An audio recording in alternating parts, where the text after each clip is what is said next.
Mr. Prem Singh, National President, NHRDN, and President Group HR JK Organization.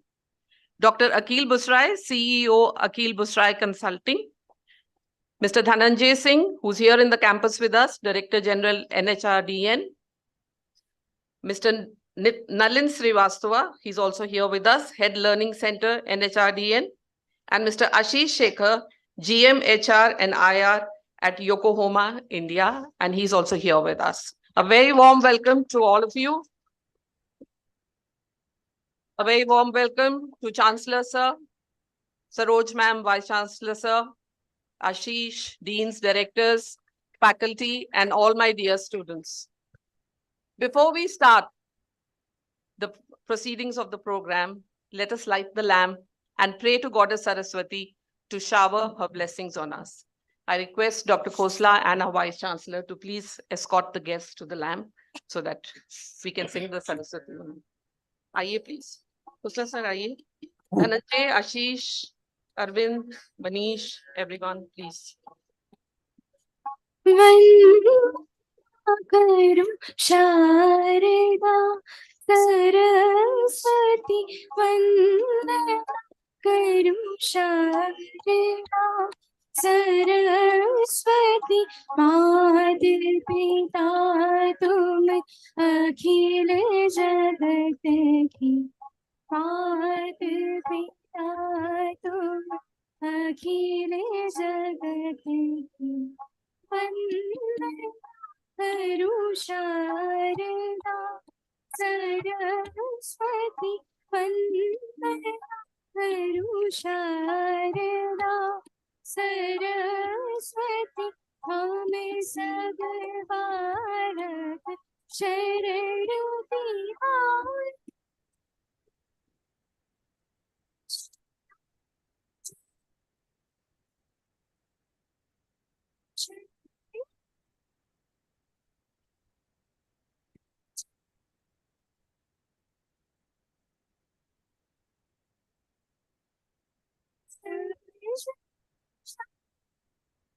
Mata Pita Tum Akhil Jagat Ki Mata Pita Tum Akhil Jagat Ki Vandana Karu Sharada Saraswati Vandana Karu Sharada Saraswati Vandana Karusha Vandana Karusha Vandana Karusha Reda Saraswati.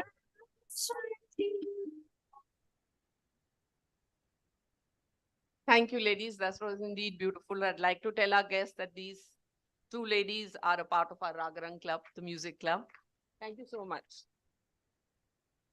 I now invite Mr. Arvind Nanda to set the context for this program and the significance of the Shoolini NHRD tie-up.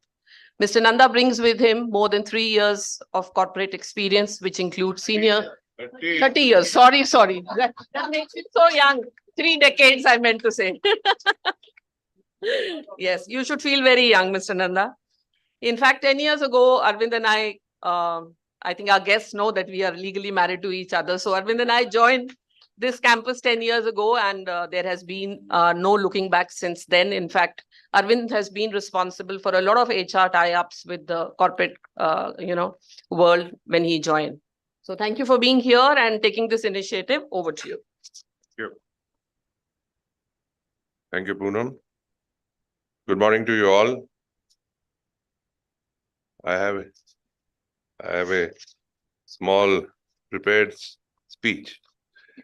It's my pleasure to welcome you all in this momentous occasion of setting up a NHRDN chapter at Shoolini University.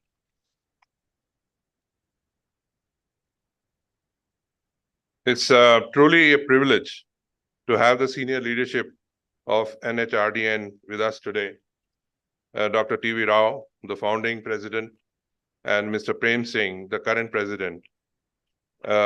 are joining online. So is Equil Bosrai, also joining virtually. And we have the presence of Mr. Dhananjay Singh, who is the Director General of NHRDN, and Nalin Srivastav, Head of NHRDN Learning Center, and Mr. Ashish Shekhar, who is joining us from Yokohama, India. So we welcome you all, eminent guests, to be here today on this great occasion. We consider today to be yet another milestone in the Shoolini journey so far. Having been recognized as India's #1 ranked private university by both THE and QS World Rankings, it is our endeavor to establish deeper industry partnership to propel Shoolini towards realizing our goal to be amongst the top global institutions of higher education. We firmly believe that NHRDN will provide us that ideal platform to strengthen the industry-academia partnership, which is so essential for shaping of our great nation as a world leader. Development of human resources, in particular, will be the key to take us there by interacting with the best minds amongst the fraternity, promoting the best HR practices, and sharpening the talent and skills required for HR management. Shoolini students, some of them are participating today, will benefit hugely by the access and reach to the industry this collaboration will bring. At the same time, there will be opportunities for the Shoolini faculty to provide management development support to our industry partners, and also for research scholars to apply their research in the real industrial environment. For the students, I may also add that there is a provision for student membership also of NHRDN at very, very nominal prescription fees. So that will give you direct access into this network. Having come from a corporate background myself, not 3 years, but 30 years, I am able to perceive how critically important such collaboration would be for our inclusive progress as a nation. I am personally indebted to my dear friend Prem Singh for suggesting, facilitating, and supporting the collaboration wherever he is. He was kind enough to accept our invitation to come and deliver a most insightful and invigorating interactive session with our MBA students. When in the course of the evening, evening chat, this idea was mooted and is taking shape today. It's indeed a privilege to have Dr. T.V. Rao's presence and blessings. He can truly be credited with evolving and leading the HR practices in India. It's unlikely that he would recall, but I remember attending his lecture when I was at IIM Bangalore many decades ago.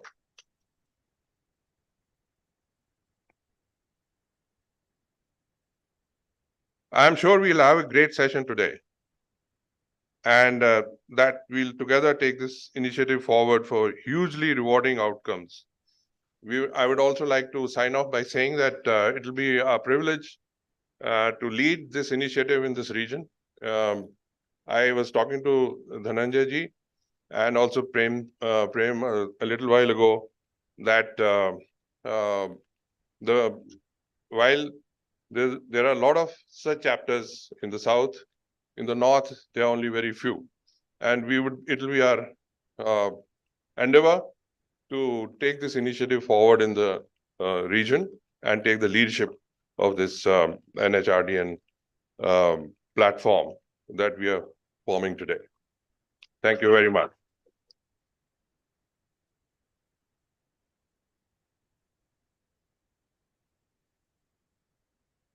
Thank you, Mr. Nanda. And as you said, it is indeed a privilege for us here at Shoolini University to be the only campus in Himachal who is going forward with this partnership. I would now like to read out and flash the code of conduct, which is applicable to each one of us present here. So here we go. Code of conduct, please. Okay, I will start reading. I will always strive to meet the highest evolving standards of competence in the profession and add value to the organizational success. I will deal with all stakeholders with utmost integrity and create an environment of trust, leading to ethical success of my organization. I will ensure that I'm always reliable and consistent in all my actions by accepting responsibility for my decisions and actions, thereby creating credibility for my profession and myself. I will be objective in all my actions and decisions and foster fairness with firmness. I will conduct myself in a way that facilitates growth and development of all those I am responsible for. I will strive to be a role model for all others and champion exemplary practice of the HR profession. I will respect the rights of privacy, will not use my position for personal gains, and ensure that there is no conflict of interest in what I do with any of my stakeholders. Thank you very much. I would now like to invite on stage our dearly beloved Chancellor, Sir Dr. P.K. Khosla, and each one of us sitting over here, including our guests who, had the privilege of, I would say, had the privilege of spending time with Dr. Khosla yesterday, would know and understand that it is the passion and resilience of this one-man army that we are all here today, I think, and we all deserve a big round of applause. And thank Dr. Khosla for not retiring at the age of 65, but giving Himachal Pradesh a university that now rubs shoulders with the best in the world. Thank you, sir.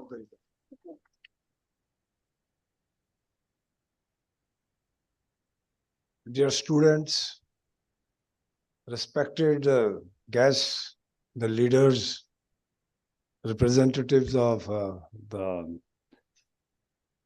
NHRDN, which is starting today a new chapter with Shoolini University, and we are honored. Ma'am Khosla, she is the guest of honor today. Ashish, and lastly the Vice Chancellor and other guests. It's the honor of the Shoolini University that the NHRDN had decided to give a chapter here. I strongly believe that besides the formal education being given in the official sector, the association of non-official bodies is very, very important. In my academic career, I too have the experience of starting an organization which is still continuing way back, you can say 1980s, Indian Society of Tree Scientists, because I was a forestry scientist. So I was associated to the level that we were even bringing out a research journal, organizing annual meetings, seminars, symposia, then the publications coming out of the presentations of the annual meeting. Eventually, this also made me important also. I grew in career.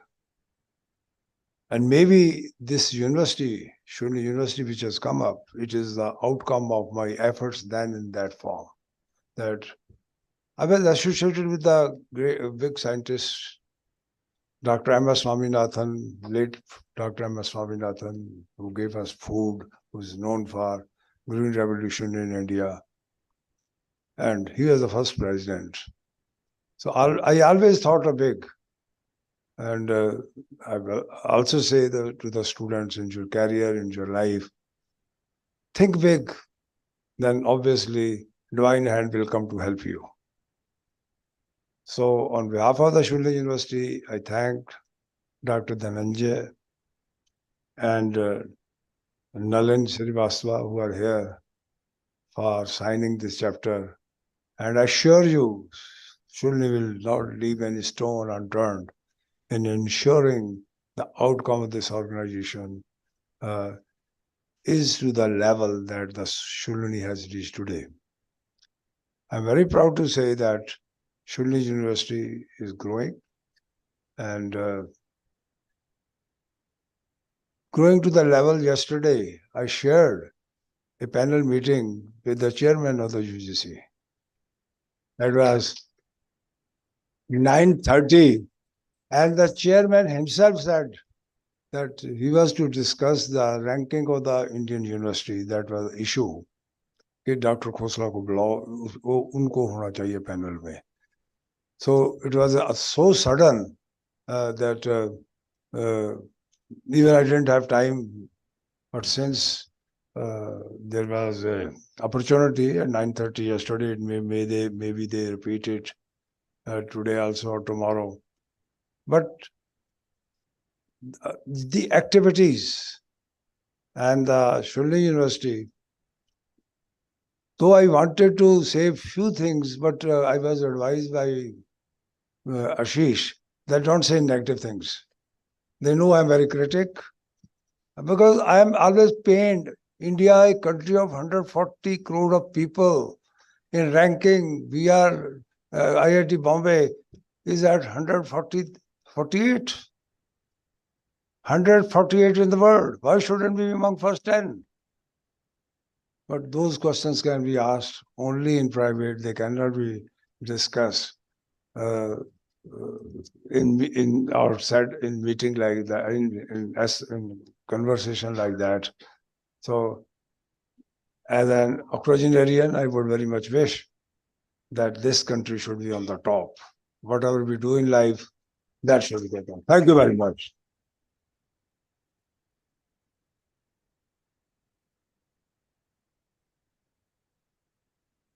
Thank you, sir. We are indeed indebted to you for your leadership, and looking at you, the phrase that age is just a number is really, it comes true for all of us. I now invite on stage our Vice Chancellor, Professor Atul Khosla, who actually gave up a dream career in companies like McKinsey and Oliver Wyman, where he was, in leading positions which people just dream and fantasize about. And he came back to Solon, where he spent his earlier years going to St. Luke's before he went to IIT. And Atul is, what shall I say, a person who has no room for mediocrity and is constantly pushing not just us, but himself also to be a better version of ourselves. And he keeps telling the students that as long as you have the passion and the faith in yourself, all dreams will come true for you. So thank you, Atul, for being here. I know you've just had a whirlwind trip and you were back just last night. So thank you for being here, and over to you.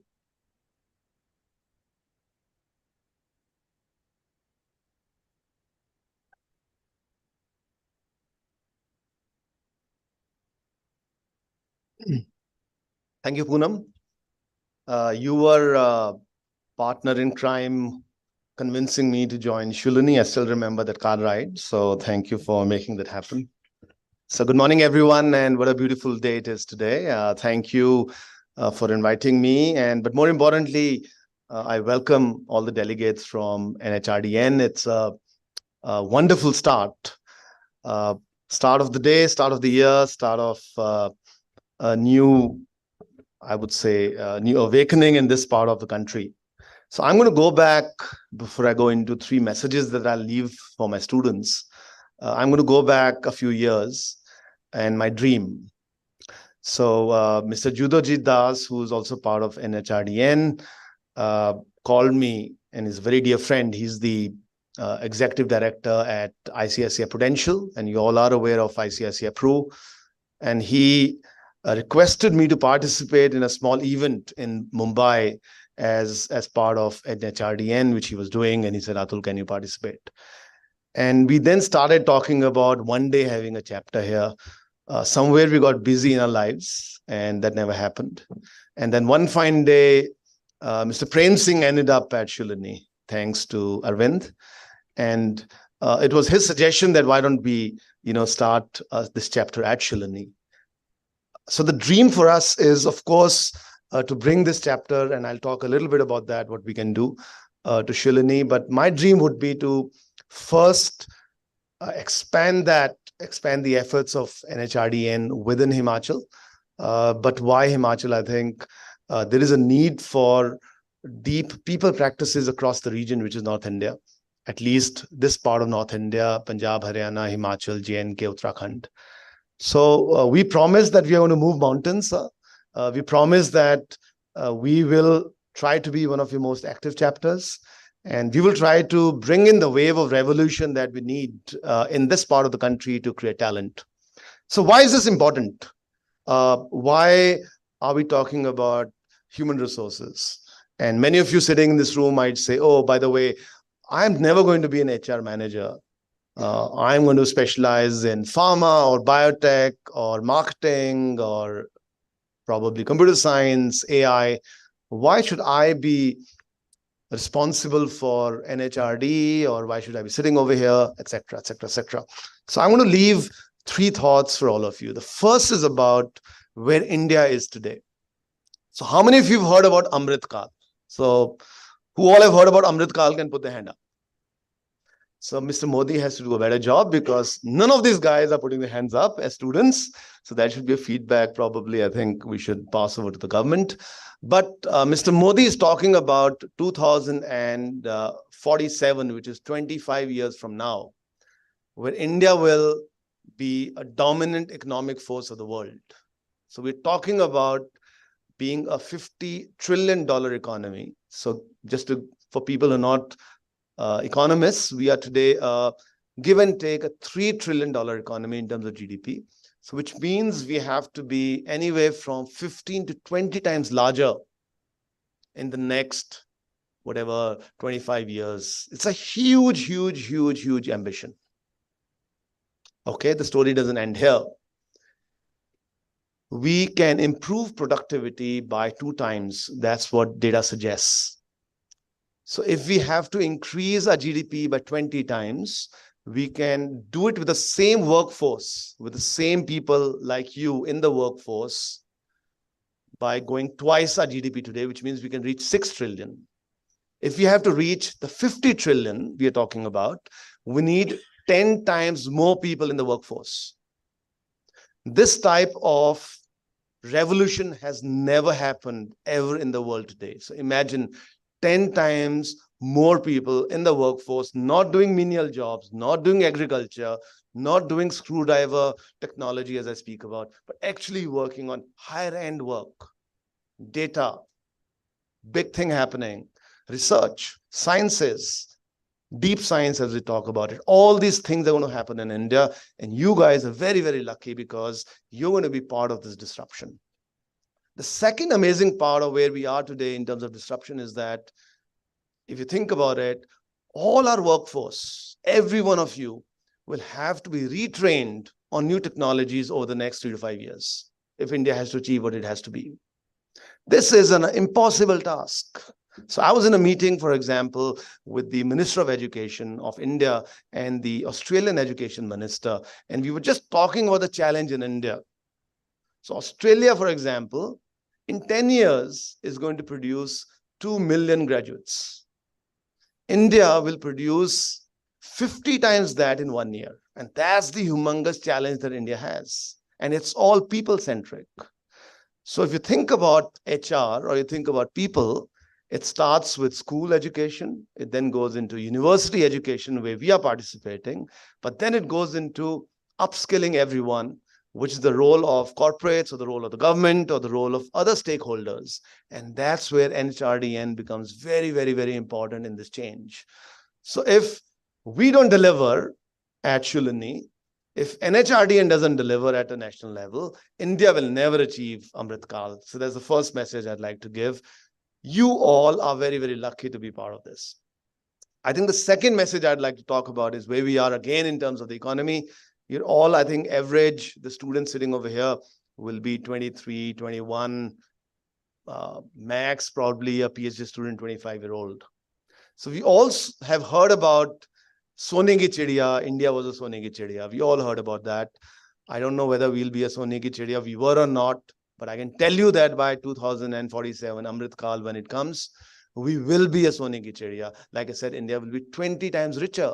Our population is not increasing despite whatever you might hear in the newspapers. We're actually now getting into a phase of lower population, decreasing population, which means each one of you will be 20 times richer, which means if today the average salary of, so you'll all be 45, 50-year-old people like us, right? People from NHRDN, me, Ashish, and others. We are young, right? We think we are young. So you'll be young. And you'll be earning 10 times more than the average person. So today, I think an average HR 45, 50-year-old will be making 70, 80 lakhs a year, sir. Let's say 50 lakhs. So you'll be making 20 times more, which means your salary in today's money terms will be 20 crores. If you've seen Hollywood movies, everyone drives a big car there, right? All of you will have a big car. All of you will have a Mercedes. All of you will have a BMW, Porsche, Tesla, okay, whatever you, or probably Toyota if they do.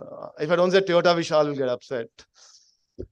So anyway, the fact is that all of you will be rich, but you have to retain your values. As I was speaking to Arvind about NHRDN, and we're talking about people practices, the first foremost thing is about retaining values. That was, there was a code of conduct over here.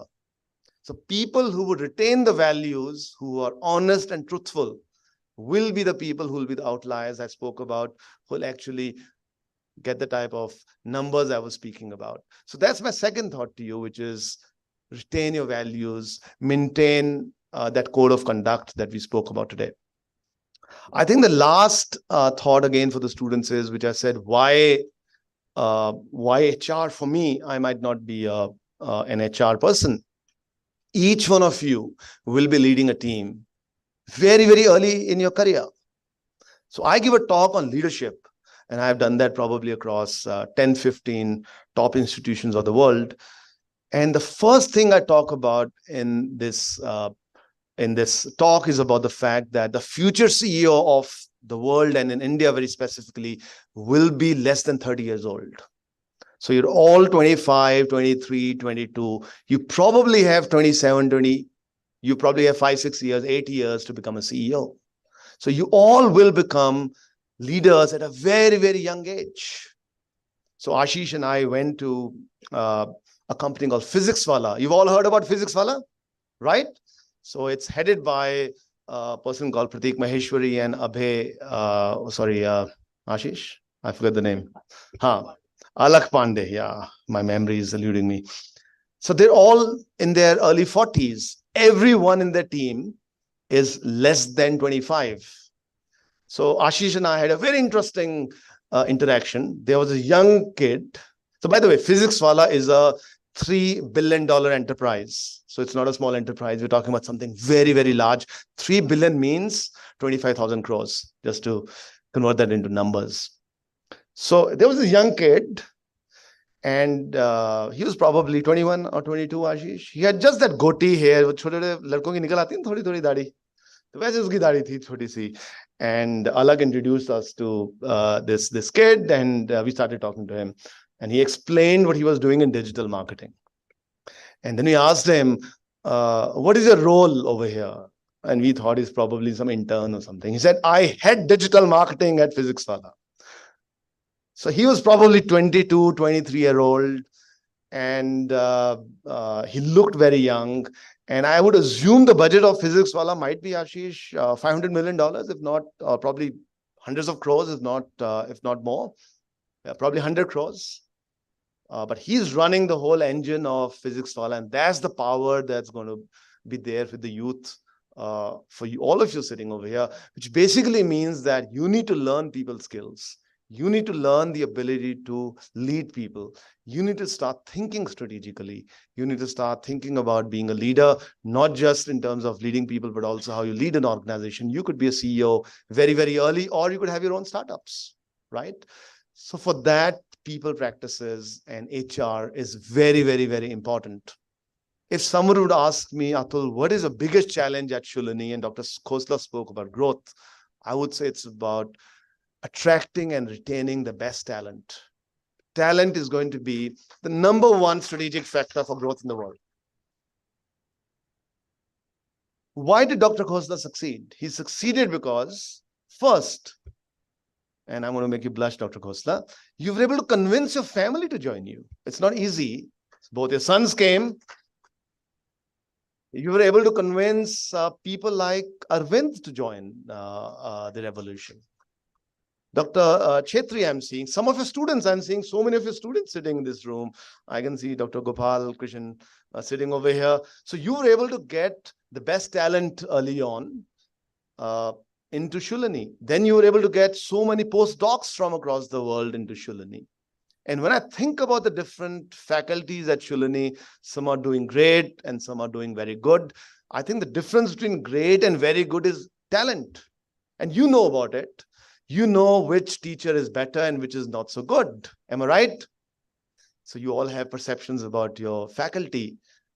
Like faculty is very important to a university. Talent is extremely, extremely important for organizations, for startups, for the government, for everyone as you grow. So it's very, very critical that we follow people practices, we learn, and we're very, very thankful to NHRDN to give us this opportunity. Like I said, we will move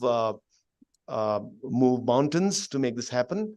And before I close, I'm going to leave one last thought for NHRDN. Probably it's already there on your radar. But for us, we believe happiness is a very, very important part of people practices. I'm a strong believer that happy people are successful. Successful people need not be happy. We speak about this. And we're very, very lucky to have Dr. Sambhu Chetri with us, who's a luminary on happiness. So we are building an Institute of Happiness at Shoolini under Dr. Chetri's leadership. We are a leader in bringing spirituality and yoga into higher education. And I think these are very big strengths of Shoolini. If we can bring these strengths to NHRDN, to your companies that work with you, to your members, I think we'll be very, very delighted, excited, and very happy to make that happen. I think that's something which we'd love to offer. Of course, you have been impressed by our campus. I haven't spoken to you, but I'm assuming you are, because most people would say that. We have a beautiful campus. We have got some great infrastructure. Leverage us for running your seminars, meetings, board meetings. Tell your clients. And I'm going to request that to Mr. Prem Singh. I can see him now on video, on Zoom. Probably, sir, the next board meeting for your company should happen at Shoolini. We'll be delighted to host you. Sure. Thank you so much. That will be a pleasure. That will be an honor. I just wanted to mention, rather than making the Oberois or the Taj hotels richer, I promise you that all the proceeds of that board meeting or whatever NHRDN does at Shoolini will go to the students of Shoolini and not making anyone else rich. So let's start a new wave. Apart from Shoolini, we'd love to participate beyond the shores of Shoolini.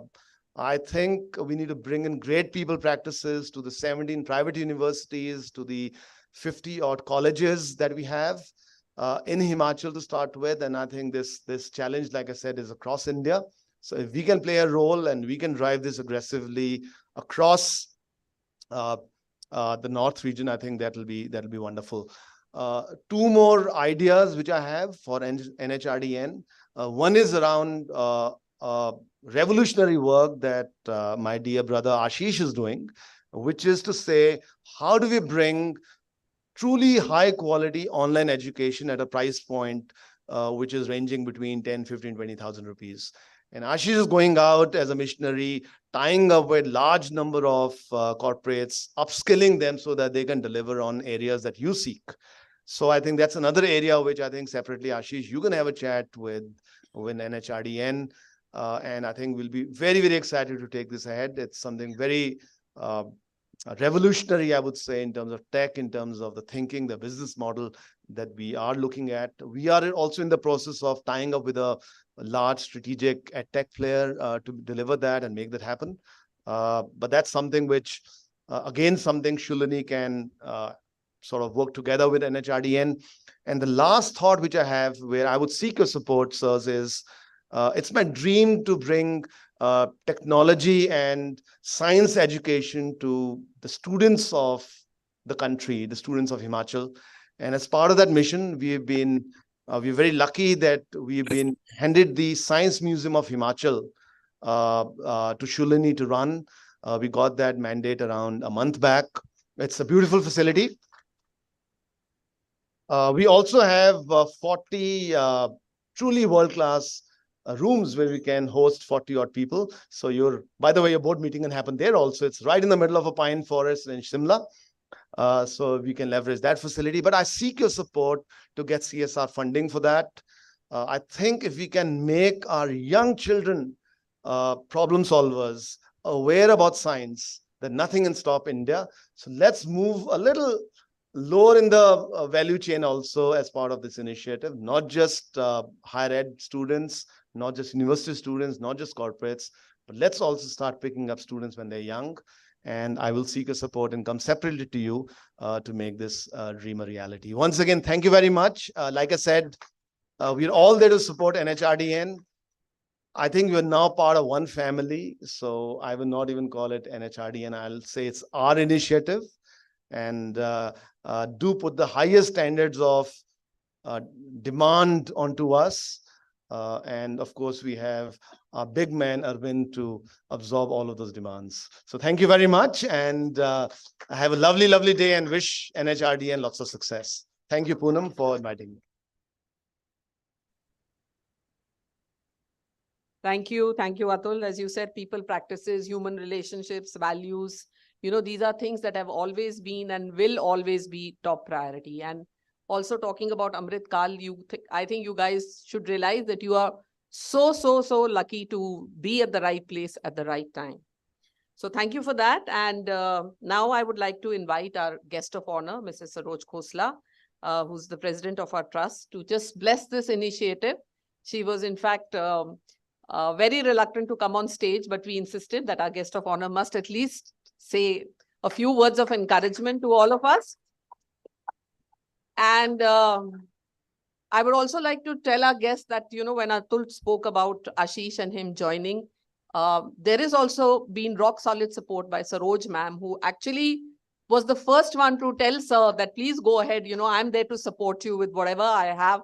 And sir has, always been talking about her continuous support in whatever initiatives that he has decided to do. So thank you, ma'am, for being here. We're really blessed by your presence, and I would definitely want you to come here on stage.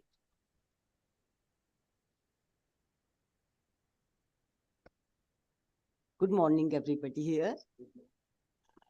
As Poonam told that I was reluctant to come on the stage today, and many big persons are here. I welcome them all. As a matter of fact, I never heard of this organization before. I heard it only yesterday, I could know. And step by step, I could know that it's a big organization and will be doing great jobs for us. I'm also working in an institution here, which was started in 2004, before the university started. Ashish and Dr. Khosla told so many things, our aspirations, our dreams, which we had before starting the university. And we are moving on the path very fast. We are #1 university in the private sector in research. But yesterday only, when I was listening to Dr. Khosla's ranking systems, how we rank the universities, one thing came to my mind. Everybody is so impatient to walk forward, grab something, this or that, becoming rich or in money or in knowledge or everything. But one thing is lacking, that is happiness. Atul just mentioned it. Everybody is striving for happiness. That is the main thing in life. And I suggested one thing. We are doing research on many things, physical things, and so many things. But students are sometimes going astray. They are doing something and thinking something else. Everybody wants to become rich. Our technology is becoming very fast, developing very fast. And we too are involved in that. But is there somewhere we are lacking? Why our students are not? I'm in an institution where 500 students are studying. Many students are just not very happy in the classrooms. They come late, they are absent. And so I find many times in the university, though there is full of life in the university, but some mishaps also happen. Why those mishaps are here? When everything is here, we are fasting so fast. Everybody has got a beautiful mobile. Then somebody are coming in cars. कुछ साल पहले जब हम यहाँ roads के ऊपर देखते थे, people were coming in the buses. Now a row of cars are there. People are becoming rich and richer and richer. But the level of happiness is not that high as we are going in technology. So I would request this organization which is launching this chapter, how to make people happy. We are very fortunate. We have started a school of happiness here. Mr. Chetri is here, Dr. Chetri is here, and he came to our institute also, gave it so good discourses that we should not bother for anything but for happiness. When we give happiness, we get happiness. So my dear students and everybody sitting here, the more happiness we give to others, the more we get. That is my slogan in my institute also. And here also, we should be able to liberal in giving happiness. We should make others happy. Only then God will shower happiness on us. So I don't know anything about the organization. I will try to learn more and more. That's why I was reluctant to come here. I pray to God to bless us all, to move in the direction, the right direction, to show the path to the world. Shoolini is doing very well, I know. Everybody in the Shoolini is dedicated. That's why it's going up. My two sons are here. They came from the corporate sectors. And I don't know they are happy. Sometimes they are also not happy. And I very much feel it, why they are not happy. I have brought them here. They are here. But sometimes they say, I don't want your advice. But I go on showering my advice on them. I don't hesitate.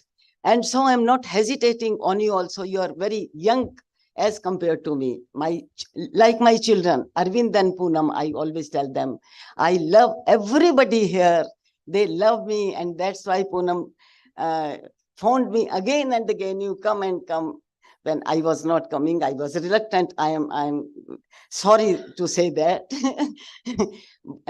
Because I never knew about the organization. Now my eyes are open. I think I will be involved in it. And we've also learned so many things. My blessings are with everybody. My love is for everybody. And I want one thing, happiness for everybody. Thank you very much. Thank you so much.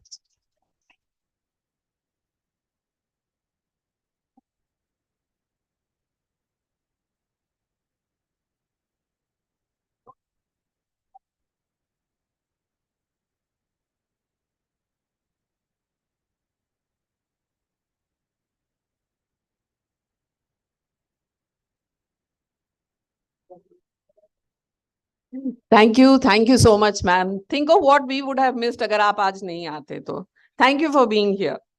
And now I would like Mr. Dhananjay Singh to please take over as the Master of Ceremonies for the inaugural session. Thank you.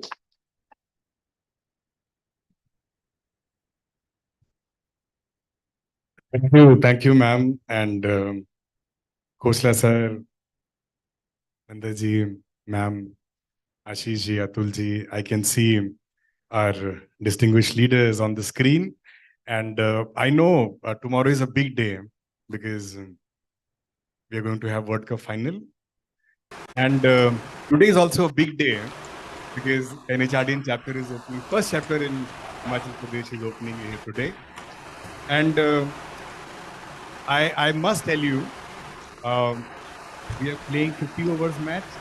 Now we have to play 20-20 because by 11 everyone has to leave. and we have some very illustrious leaders of NHRDN present. I will request Mr. Prem Singh to please share his thoughts, and then I will request Dr. T.V. Rao. Over to Mr. Prem Singh, please. Thank you so much. Good morning, everyone. I hope you all can hear me. Am I audible? Yeah. Okay, fine. So once again, thank you so much for having me here. I must apologize that there could be some connectivity issue with the network because I'm in Bhubaneswar right now. And as Dr. Rao just a while ago commented in a WhatsApp group, I'm kind of trying to multitask because even as a chapter is being inaugurated at Shoolini University, for which I compliment you all, there is also a signing ceremony which is happening in Bhubaneswar, and for which I need to be here in person. And I'm so happy that these things are happening at the same time, and something magical is happening because there are intentions which are driving all of this. So being cognizant of the fact that I have very limited time because at 11 o'clock I need to get to the second meeting, which is a signing ceremony, I will be very quick and brief. Firstly, let me just touch upon why we thought of creating a chapter at Shoolini University, which would cater to the areas of Solan, Parvanu, but all the industrial areas, even up to Shimla and all these places where there are a lot of industries, particularly Baddi, Solan, and Parvanu. These have got large number of companies. Why we thought is purely because of two reasons. Number one, I visited the campus in the month of August, thanks to Arvind ji and Poonam ji. And I had the fortune of meeting the entire family. So I was so impressed by the passion, by the commitment to quality education, and that passion was clearly visible, not from one individual, but from the entire family. I spent time with Dr.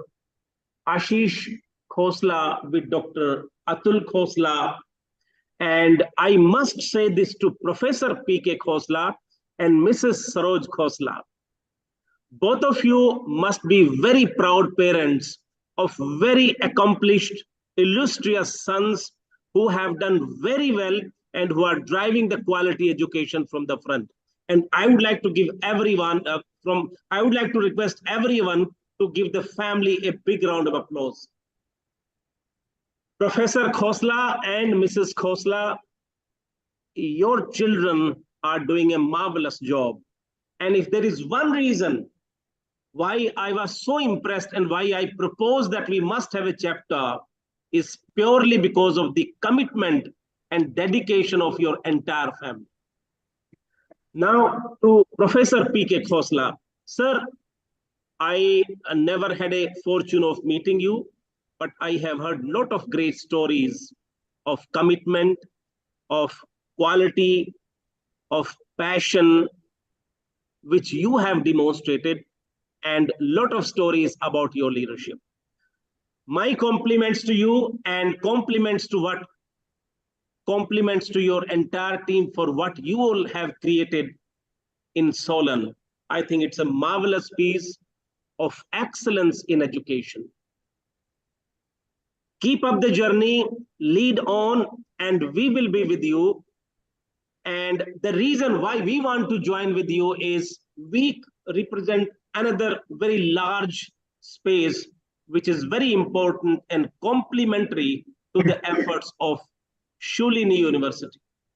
National HRD Network, and I take this feedback of Mrs. Saroj Khosla that Madam didn't know about NHRDN until yesterday. It also means that as NHRDN, we also need to do some homework with respect to messaging, communication, etc., so that we are slightly more visible, slightly more, so that people know about us more. But I must share this with you all, Mrs. Khosla and everyone in the hall. In the HR space, National HRD Network is one of those very reputed, credible institution which represents the quality in human resources, quality in social capital, quality in human capital, quality in leadership, quality in culture, quality of everything that we do, excellence in everything. And therefore, you are in the right company. And we are confident that we are in the right company. Therefore, this Sangam of Shoolini and NHRDN holds a lot of promise. And I'm confident that together we can create benchmarks of excellence, not only in education, but also in human resource, also in human capital practice. I must compliment the tall leaders who laid the foundations of National HRD Network. Dr. T.V. Rao, a very celebrated name in the space of HR globally, who has been our founder of National HRD Network. Dr. Akhil Busrai, very respected leader in HR. All of these have graced the position of National President of National HRD Network. And I have to say this, that I'm their shishya, I'm their disciple. So I can assure you that being the disciple of gurus like Dr. T.V. Rao, we bring enormous amount of quality focus. And therefore, from NHRDN side, from the side of the board and entire NHRDN fraternity, I can make a commitment that if you take 2 steps towards the excellence in education, we'll take 4 steps towards excellence in complementing your efforts. Now, Dr. Ashish made a mention that why can't NHRDN hold a board meeting in Shoolini? Ashish ji, your invitation is well accepted and confirmed. One of the board meetings would happen at your campus. We would let you know which one, and I just need only one commitment from your side. Let us make that occasion big so that we could hold some kind of a national summit or national conference, which will showcase both, not only Shoolini, but also the complementary strength of Shoolini and National HRD Network. Finally, I just want to end my speech with one quick comment. Amrit Kal and possibilities for India. See, Vision 2047 for India is of being a developed country. Just about 3 weeks ago, National HRD Network is the only institution in the space of HR, the only institution which has taken lead to organize a Vision 2047 workshop and deliberating the question of what we can do towards accomplishing a developed nation status by 2047 and what is the role that HR can play. We are so confident going by those deliberations that there is a lot that National HRD can contribute towards the developed nation status. And I also invite Shoolini University to join hands with us in that journey, in that effort.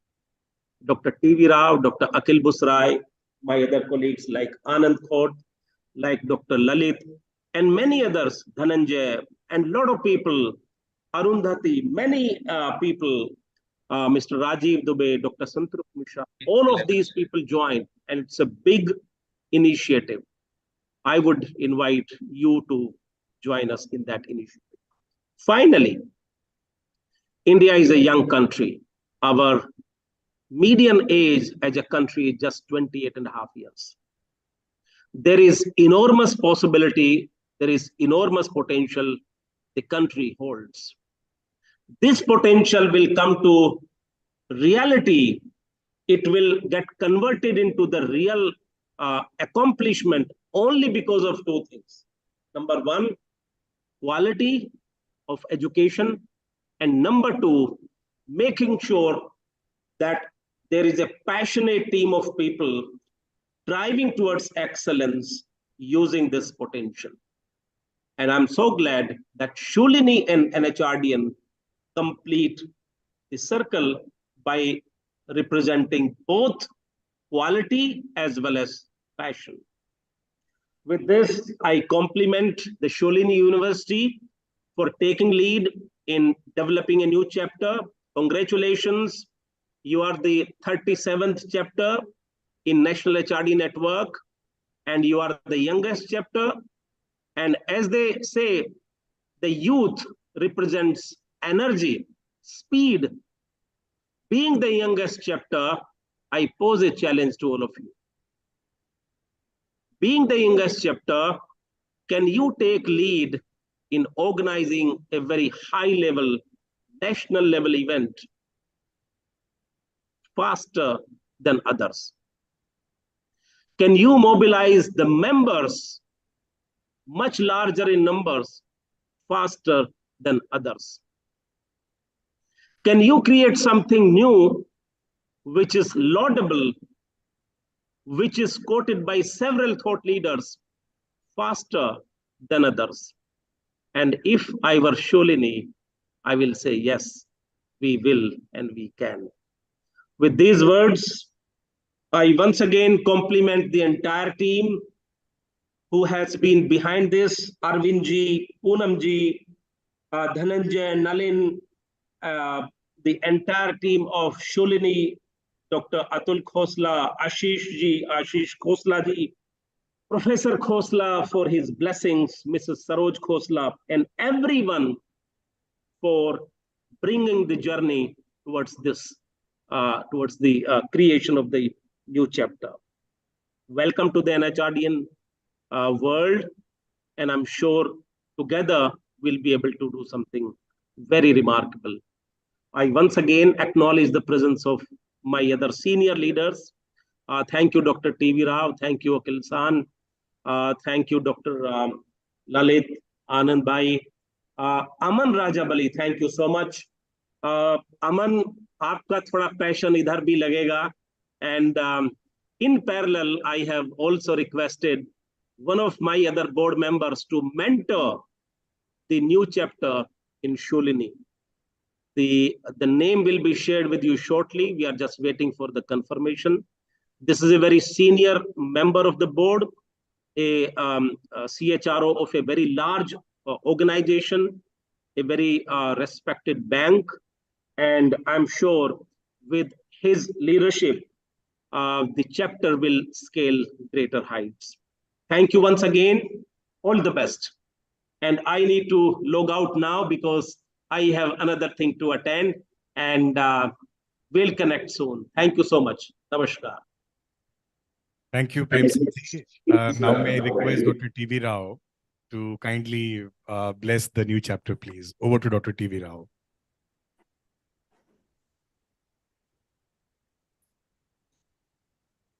Can you hear me, Dhananjay? You're audible, sir. Audible? Yes, sir. Oh, thank you. Thank you very much. First of all, I want to thank all of you who are present in the auditorium. I've thoroughly enjoyed the talks by the Khoslas of Shoolini. I am so happy that I had an opportunity to listen to them today, because every word of what each one of them spoke resonates with the objectives of the National HRD Network. We just had, under the leadership of Prem Singh, a vision workshop of National HRD Network, in which I think we aimed at the vision for 1947, Amrit Kal. And what we discussed during that particular day is exactly in line with what Atul, the Vice Chancellor, has outlined in terms of the objectives that we are trying to stand for in this new chapter, which is being inaugurated today. I'm so happy to inaugurate this chapter. I just have a few thoughts to share. First one, I think the concept of human resource development was introduced first time in our country by some of us in the year 1974. And the objective was to create happiness at workplace.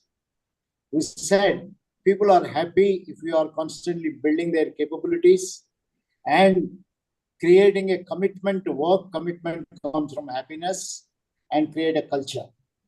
The National HRD Network, which was founded almost a decade later, also had the same kind of an objective.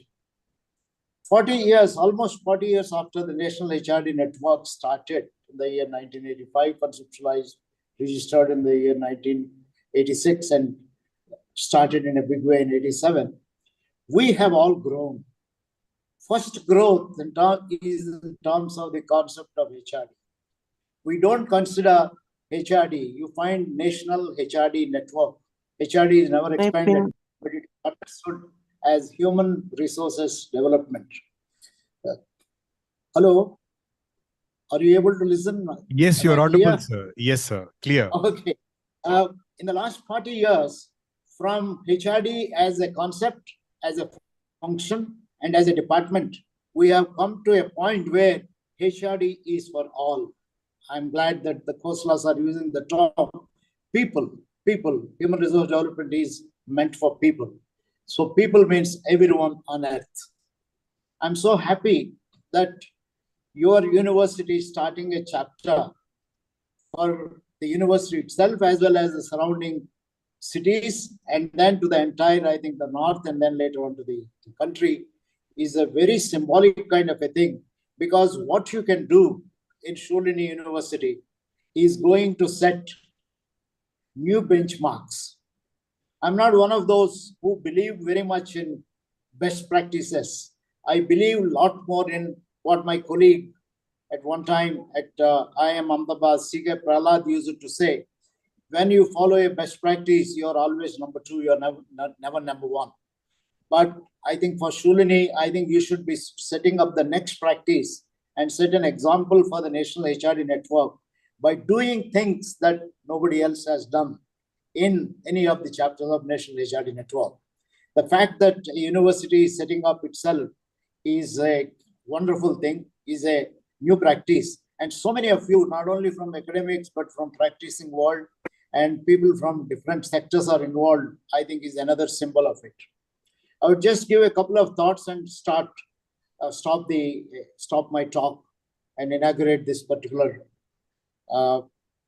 chapter. Thought number one, please go by what we are saying, that HRD is for all. If you have, let us say, 5,000 students, or maybe 16 or 17 faculties or departments, whatever you call them, HRD is not only for the B school or any one school. It is meant for all the thousands of students who go through your whatever curricula, the faculty who teach them, both as full-time people, part-time people coming from outside, the support staff that are going to be engaged in making the place a very happy place, the parents who send their students here. So the moment you conceptualize HRD is for all, the HRD network is going to be a network for learning from each other. Students learn from teachers, teachers learn from students. This is very important, that teachers also learn from students. Teachers learn from parents, students learn from parents, parents learn from teachers. And support staff learn from teachers, support staff learn from students, students also learn from support staff. And of course, in all these, the founders, I think the Khosla family, who seem to have done a marvelous work, are also both teachers as well as learners. Now the question is, how do you make networking as a learning experience? I'm so happy to hear Dr. Khosla saying that he happened to be a part of the UGC discussions. Just yesterday, I heard an important competence that has been outlined by the University Grants Commission in the new policy that they are trying to promote, is promoting learning to learn. Is a very important objective of all gradations at all levels. How do we help everyone to learn, faculty to learn, students to learn?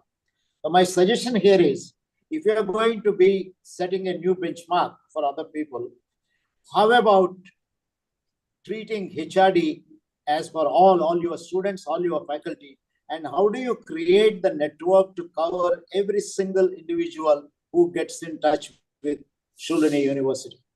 A very simple mechanism. If you have 15, 17 faculties, that is what I saw in your website. You have a large number of faculties ranging from agriculture, design, yoga, engineering, biotechnology, management, law, all kinds of things. I think every one of them needs HRD. So how do you create, how can HRD network, the new body which you are starting, create a desire to learn on a continuous basis from a variety of sources, on a continuing basis? Can we come up with something new, something different, something which we can showcase and pass on to the rest of the world as a Shoolini's kind of a contribution, or your chapter's kind of a contribution? So one thought that came to my mind as I was thinking about it, how about in each faculty having a group of people whose job, it may be a cross-sectional group of faculty, support staff, as well as students, forming a committee, and all these committees getting together, forming some kind of a HRD council for the entire university, whose job is constantly to share their own practices, their own lessons of learning from each other. I was so happy when I was going through your website to notice the term network, and you have gone at length to explain the term network in your own university, not knowing one day you're going to be starting a national HRD network. I think the statements that you made about network as a source of learning from each other is most wonderful statements that are made, and very much in tune with the philosophy of National HRD Network. So the new practice that you can start is, how do you periodically getting people together from various faculties? What can law school learn about HRD? What can biotechnology learn about HRD? What can yoga learn about HRD? And what can we all learn from them? And so on. So I think you need to come up with a new curricula, new method, new technology, new mechanism of facilitating learning from self as well as learning from each other on a continuous basis. The moment you perceive it this way, National HRD Network membership is not limited to those who pay any fee and become members, but for all those who pass through Shoolini University. How to do it? I'm sure the Vice Chancellor Atul Koshlaji will very much agree with me. You need to think, you need to come up. We need a lot of time to reflect about and create a totally new practice and say that Shoolini has shown the way for rest of the institutions. The second thought I would like to leave for you to think about, the University Grants Commission in their levels of education, levels of degrees, postgraduate levels, higher education that they have talked of, they recognize credit transfer for studies from one institution to another. But they don't recognize credit transfer of those people who join academic institutions with experience. My own research in mid-70s and repeated later discovered when students with work experience join a B school, they appreciate the curriculum a lot more, and they are more happy with the education they get as compared to those students who are freshers who come without experience in a B school. Now, this is a very significant kind of a finding, that if you have a couple of years experience in any profession, whether it is law, commerce, industry, management, it's not limited to management, anywhere you can extend it, you are already walking in with some wisdom. How do you convert this wisdom into academic credits? UGC does not recognize this. They pay only lip sympathy to this. Can Shoolini, I've seen, I think in Shoolini, the way you talk about your own vision, mission, you are very much tuned to respect experience, industry, experienced people, what they get into the classroom. Can you find out some way, and if UGC has invited some of you to be a part of it, I think you should not hesitate in accepting it, you should accept it. And can we therefore convert somebody like a person like Dr. Akhil Busrai, who already has 2 doctorates? I think he doesn't need a doctorate, but 10 years after his work, if he is only asked to write a good thesis paper summarizing all his work experience and makes it a thesis and presents it, I think it is far, far of a higher level than some of the doctorates. So the question for Shoolini University academics and others to think about it is, how do we recognize and translate experience into credits with a little thing that is added, a reflection, a little bit of academic exercise, conceptualization, you can get a lot of work experience into credits. I think this is something of a contribution with the National HRD Network, Shoolini chapter can do, that bringing experience into the classroom and convert it into credits and let the university system recognizes. That will be a great way of bridging practice and theory and so on. These are just two thoughts. I'm so happy that I got to know quite a bit about your university. One of the things that I had done the moment I was asked to come here was to go through your website and understand quite a bit about it. And this has been a great learning for me. Listening to the Khoslas is an excellent kind of an experience. I am very hopeful that you will set totally new benchmarks and it will be a great chapter for many others to emulate. Thank you very much. Thank you very much for all of you for your patient listening and for HRD Network, the current office bearers, to give me this opportunity, and Khosla especially for creating this wonderful opportunity for HRD Network to make a great impact. Thanks a lot for your patient listening. All the best for the new chapter.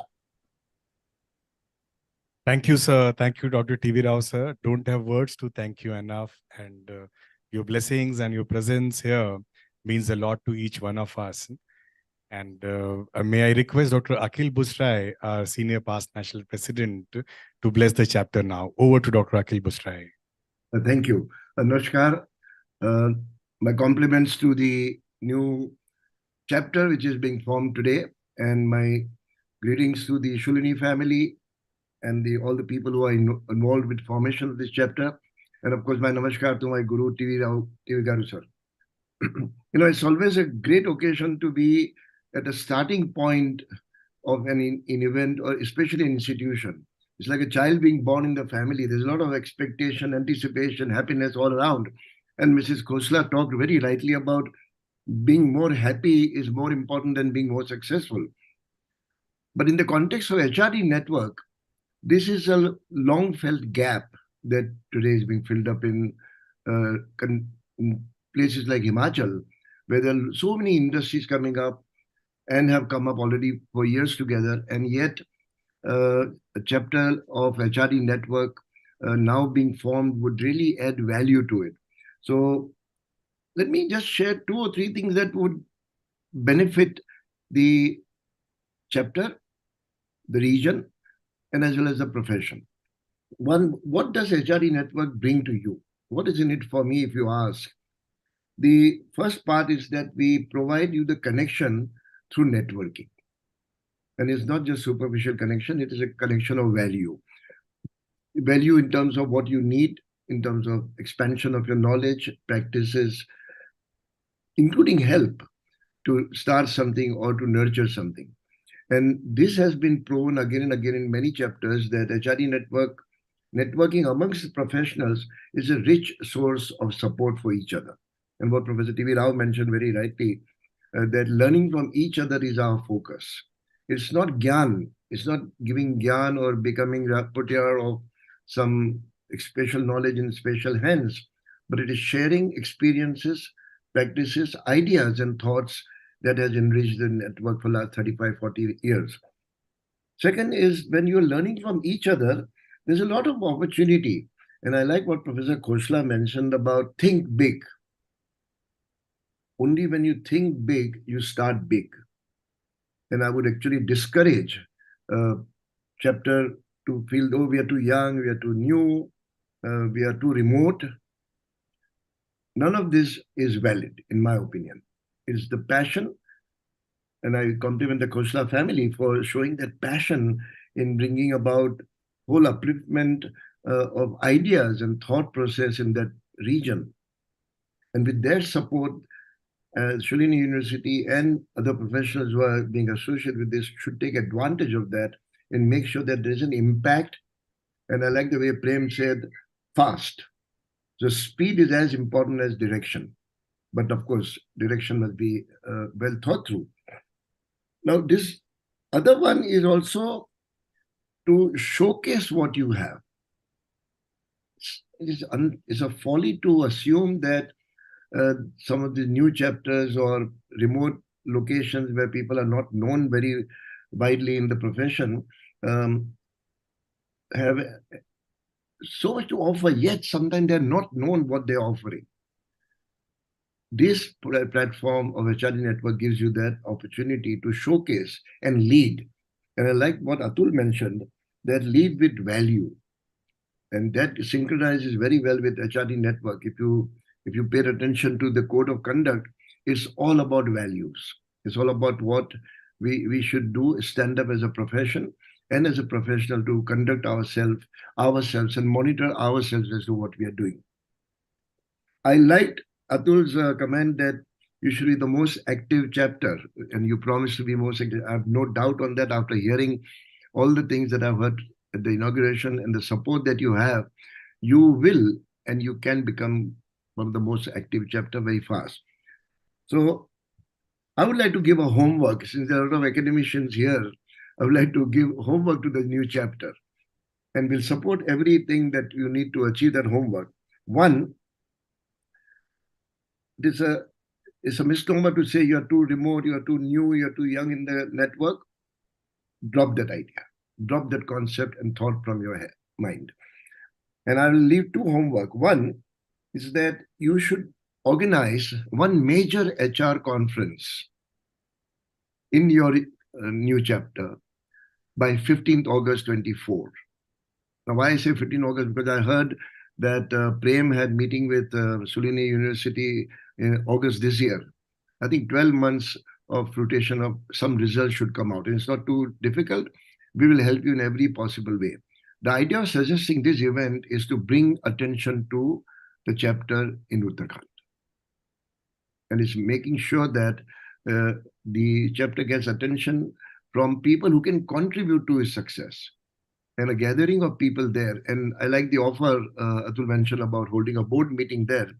This is all about visibility, it's all about contribution potential from a unit that is coming up. So we will support you in every possible way, as long as you commit that you will hold one major HR conference by 15th August 24.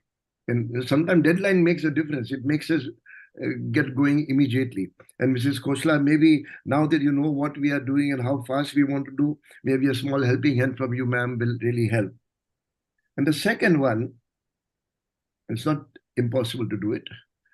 HRD Network has a system of identifying the best chapter each year, an upcoming chapter. My submission to you would be aim for becoming the best chapter by year 2028. Not difficult. It is hard, but it's achievable. And one way why I said this suggestion to you is to also wake up HRD Network to help you. They should not just feel happy that we have added one more flag to our corpus, and 37 chapter is done. Now we'll run one more chapter in Agartala. So 39 will come by the end of the year. We'll have 39, 40, 41 chapters.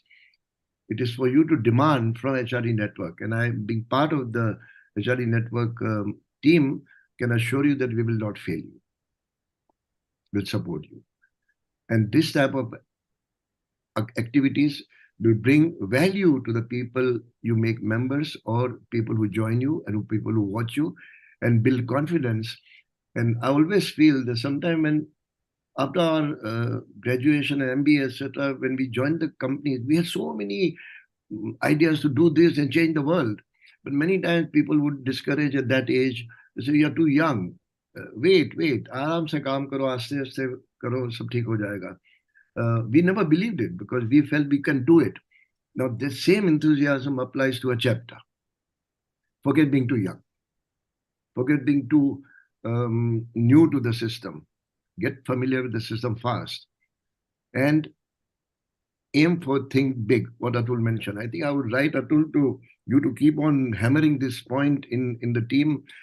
Think big, think with values, and act fast. So with these few words, I wish the chapter the very best. I hope I'll be able to visit you in near future. But you have all the support that you can ask for. And I'm not just saying this as a marketing gimmick or as a assurance to be feel nice and talk well as a unit at such occasion, but I mean it. We are committed to help you, to assist you. We are committed to make you successful. And we don't think of you as a new chapter. You are one of the chapter now, period.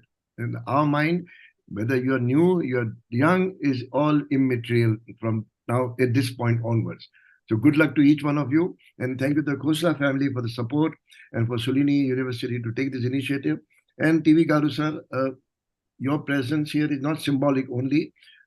He's my mentor and a guru, so I take a lot of liberty with him. And TV Garu sir, maybe you should find time to visit this chapter, and maybe if you want, we can visit it together, sir. So thank you very much for inviting me. Thank you very much. Thank you, sir. Thank you, Dr. Akhil Busrai, sir. And now may I request Mr. Anand Khote, National Secretary, NHRDN, to share his views. Over to Mr. Anand Khote, please. Namaskar, Dhananjay bhai. Thank you very much. Hope all of you can hear me. Shoolini Yes, Anand University, bhai. welcome to NHRDN umbrella.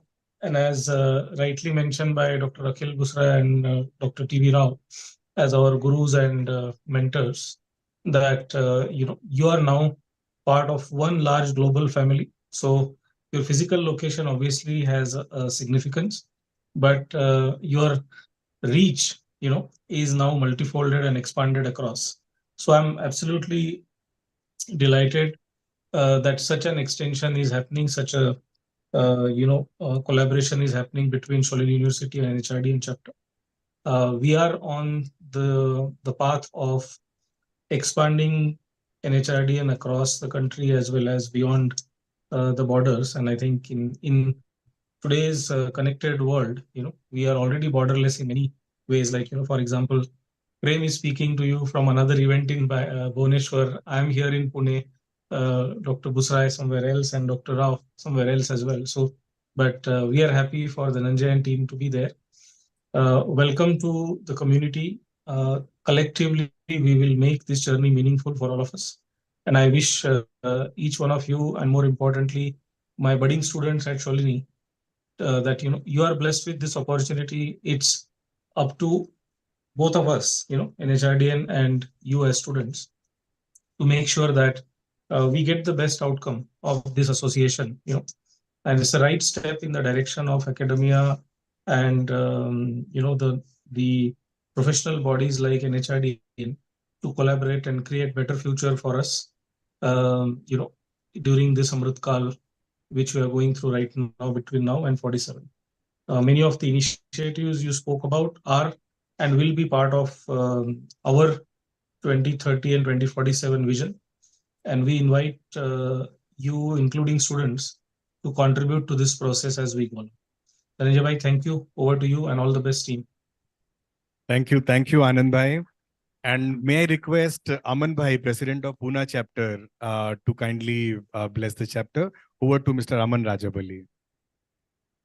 नमस्कार, आदाब, सत श्री अकाल, वणक्कम, केम छो मंडली. पूना से आप सभी लोगों को नमस्कार and all the best.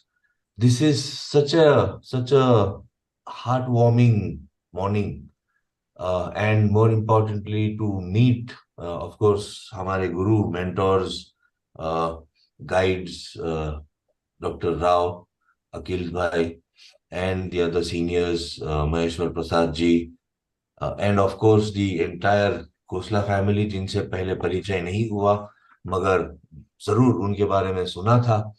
And to look at the screen, the entire auditorium is filled. I am imagining myself sitting amongst you, and बहुत जल्दी ये हो जाएगा कि हम वहां पे आएंगे आपके साथ में.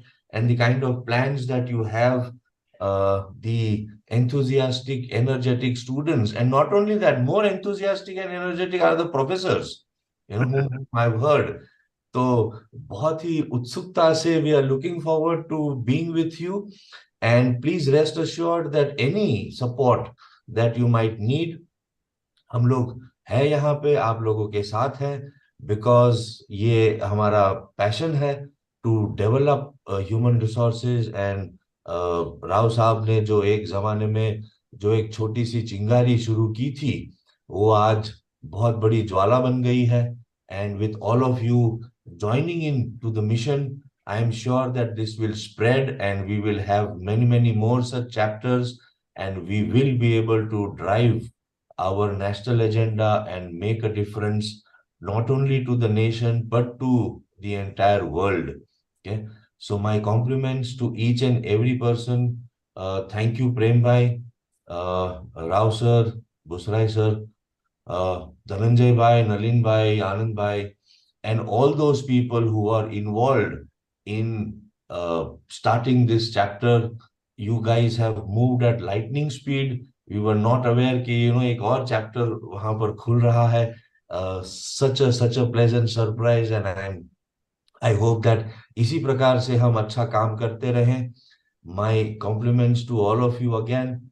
Thank you so much और जल्दी मिलेंगे. शुक्रिया जी, धन्यवाद. Well said, Aman. Well said. Thank you, Aman Bhai. May I request A.M. Prasad sir from Patna, President Patna chapter, to bless. Over to Prasad sir, please.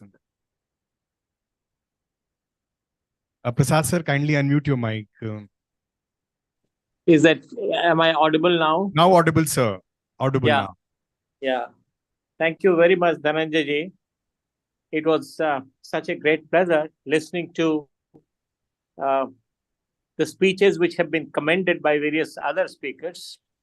And of course, listening to the Amrit words of Dr. T.V. Rao, Dr. Akhil Busrai, and the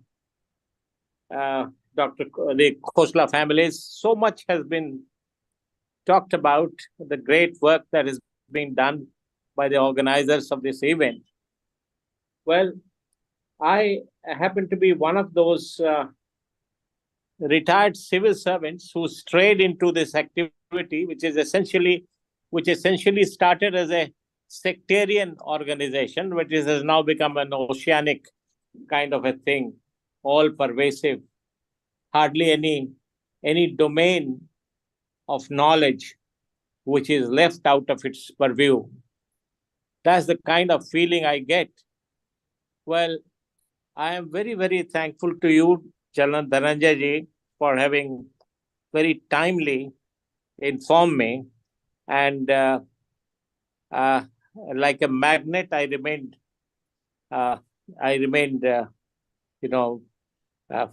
glued, fixed to every word that was said by everybody who spoke on this occasion. And though I'm pretty old, I think if in terms of age, I must be the oldest amongst all of us. But let me assure everyone with, shall I say, not with a sense of achievement, but with all humility, that the older I get, the stronger is my desire to keep learning from what Dr. T.V. Rao and everybody said, learning from each other. It's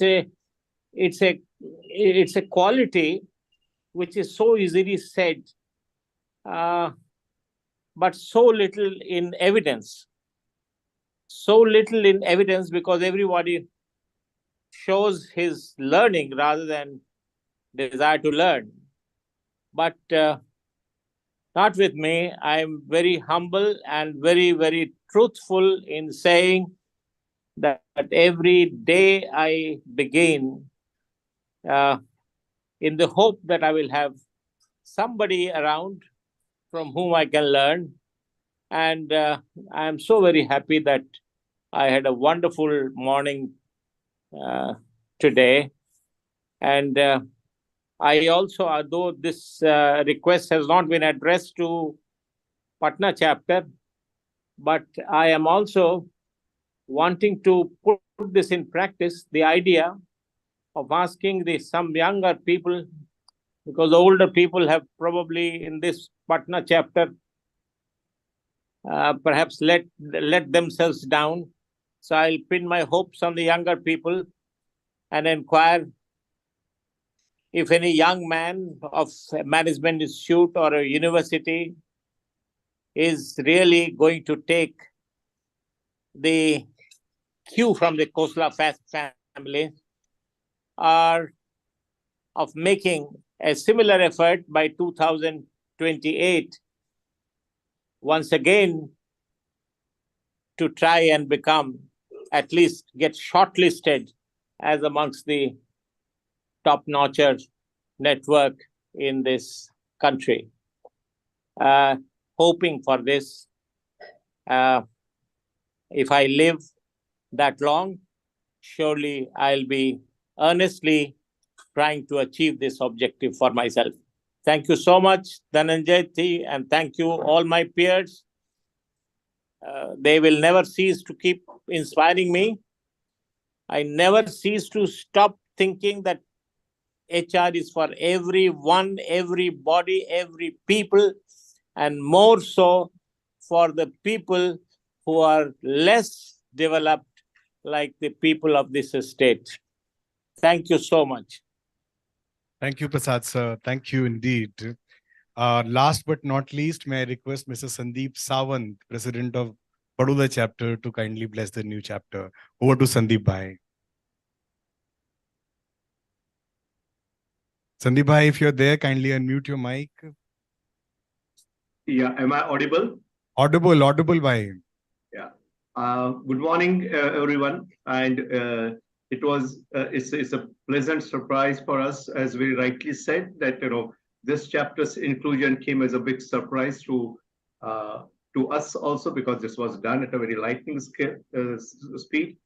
And it's always great to interact with the academia. It's always great to see the young people being a part of the chapter, as well as a different perspective coming to the chapter. And the way the university is also growing. Okay, 2004 is the time they started it off, and now they are into such a big expansion. In itself talks that there's going to be a great interaction and a great partner to the NHRD also. Okay, I would welcome welcome the chapter, the new chapter, and it would be great to interact with you all. Thank you very much. Thank you, Dhananjay, for giving the opportunity. Thank you, Dr. TV Rao, Dr. Akhil Vasurai, and all for mentoring this NHRD as a whole, and bringing it to this level. Thank you once again, and I welcome the new chapter to the NHRDN. Thank you. Thank you, Sandeep Bhai. And before I hand over the mic to Poonam ma'am, दो और दो का जोड़ हमेशा चार कहाँ होता है, सोच समझ वालों को थोड़ी नादानी दे मौला. So the power of collaboration, which Atul ji was talking about, Khosla sir was talking about, we look forward to those unseen opportunities and to co-create those opportunities to serve the profession. With these few words, over to Poonam ma'am, please.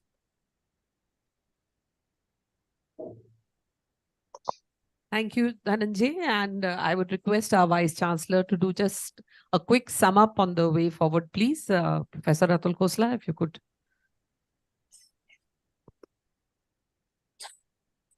Thank you, Poonam. I won't take much time. I think it's very clear. We heard 3-4 things which are very clear in terms of next steps. So I think as an immediate next step, I'd also like to reintroduce Arvind Nanda to all of us. I think Arvind, we all know, but Arvind and I have been speaking for a while, and Arvind will again be significantly re-engaging with Shoolini and driving the efforts with NHRDN. So welcome back in a bigger way, Arvind. And of course, driving our HR efforts along with Sanjeev. I think doing the seminar that Premji mentioned is Dr. Khosla's dream also. Every time he meets every dean, that's what he mentions, that universities should promote seminars, and let's make it international, not just national. So Arvind, that's something we should pick up. I think an area which I'd like to mention over here, and possibly Poonam, you can pick this up, is how do we translate your experiences outside the classroom into credits? And I think I'd like to announce that that's something we should initiate as an initiative. I think that was a great idea. So definitely efforts that students make with NHRDN or anything outside, I think we'll translate that into credits. We'll come back to you with a formula for that. But I would also encourage our academicians over here to start thinking outside the box on how to give credits on absolutely out of the box thinking. For example, I was speaking to the vice chancellor of a university in Australia. And one of the things they've done is they're giving Dr. Khosla 10 credits if the student just takes the semester off. So the belief is that you'll do something productive. Hopefully you won't sleep at your home, but that's the type of innovation that's happening in education. So definitely, I think we'll bring credits for efforts which are beyond the classroom. I think an area which I'll request in terms of next steps would be significantly leveraging your support, especially in our MBA programs. Can we fine tune our curriculum? Can we bring an HR module into our other programs beyond MBA? I think that's a very important piece. So that's a support which I seek from all of you, I think, into the next steps. And last but not the least, I think we'll seek your support to open up your networks. At the end of the day, our success is how well our students do. So understanding the needs of industry through you, that's another passion which I have. Articulating that and delivering that at Shoolini so that each of these beautiful students get absolutely stunning jobs through your support. I think that's something which I'll also put part of the mandate. I think the immediate next steps, because we were also nudged to think way bigger and larger, Arvind, would also be, let's put a vision statement together. Let's write down how we're going to deliver that and make sure that we all agree on that. And last but not the least, as Ma'am Khosla said, we should also bring happiness in a big way to the efforts that we're doing with Shoolini and NHRDN. So thank you once again. We assure NHRDN that this will be a big effort. I know the students want me to go, so they're already starting to clap. Right? I'll take half a minute more. Sorry, I lost my track of thought. So we will make this ambitious. We will make this big. Like I said, we will move mountains, and hopefully we can step up to making this one of the more, I wouldn't say better run chapters, but definitely more innovative chapters that you have at NHRDN. What I would request your support would be, because we are small, we are agile and we are flexible, we also have the advantage of doing things which others can't. So use this as a microcosm to experiment new ideas that you have. I also volunteer as part of Next Steps to be part of the visioning exercise for Amritkal. It's very close to my heart. I'm part of several government committees. So if I can support the effort, I'll be very happy. And just the last thought for NHRDN, while I have some strong roots with HR, I have personally headed a company called Watson White, which is a large HR consulting firm. And in my previous role at Oliver Wyman, I was also the CEO for Mercer, reported into me. So I pretty much understand HR in a small little way. So happy to participate in HRDA in your efforts. Thank you very much. Thank you. Thank you, Atul. And yes, indeed, the journey ahead looks very exciting. We may be small, but we will make a difference, I can assure you.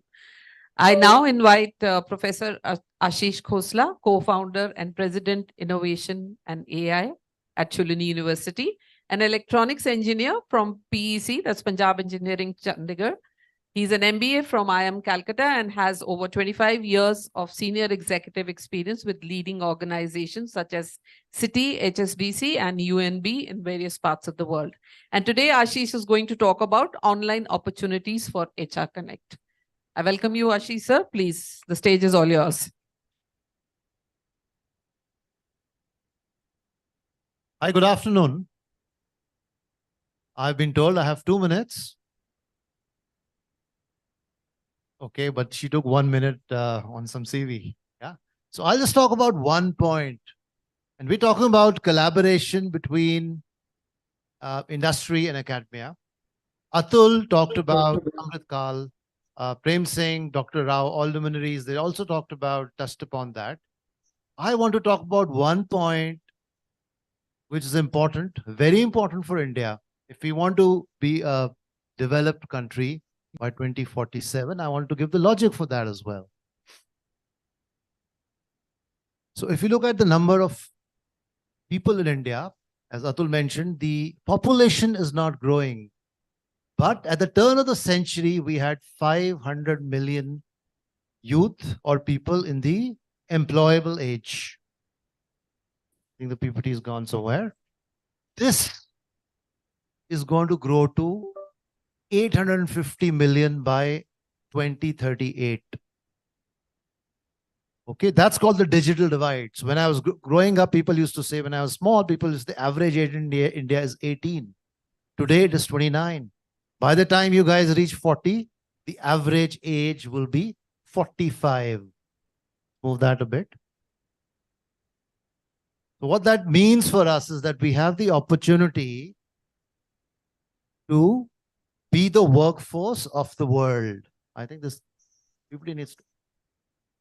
Okay, so I just want to very quickly combine. Let's compare this to China. India has a higher population than China as of now. Sorry. But China currently has more people in the working population age than India does. But what will happen by 2028 is that we'll have the same number of people as China. And then by 2038, we will actually have 50% more people in India in the working population age than China. So the question that comes to us is what will happen to people? What will happen to jobs in China? And why China? What will happen to jobs in the US and Europe, where you will have an older population, but not enough population in the employable age? And the answer to that is it will come to a country like India. Okay, the only issue around that is, will we be ready for that? And to be ready for that, there are three things. We need to have a gross enrollment ratio, which means the number of youth who have gone into higher education needs to be significant. As of today, unfortunately, our GER is only 28%. The government's taken a challenge to make it 50%. The issue, of course, here is that we can't push everybody into colleges. A lot of people are already working. They're already part of the workforce. So the thing is that you have to have distance and online education. The second thing is about equity. And I see a lot of girls here. But in the Indian workforce, the ratio of women to men is actually 26%. This needs to go up to 50% by 2028 and 100% by Amrit Kala 2047. And this will also need a substantial change in the way we train and teach our women folk, who may not all be capable of going out and spending 4 to 5 productive years in colleges. So this is China. If you just quickly move on how we are in China. And the third point is, if we want to be the international workforce of the world, then what are the jobs there? The jobs there are not 10+2 jobs. The work there is not diploma jobs. The jobs there are technology linked, AI linked, human resources linked. Therefore, you need graduates and postgraduates.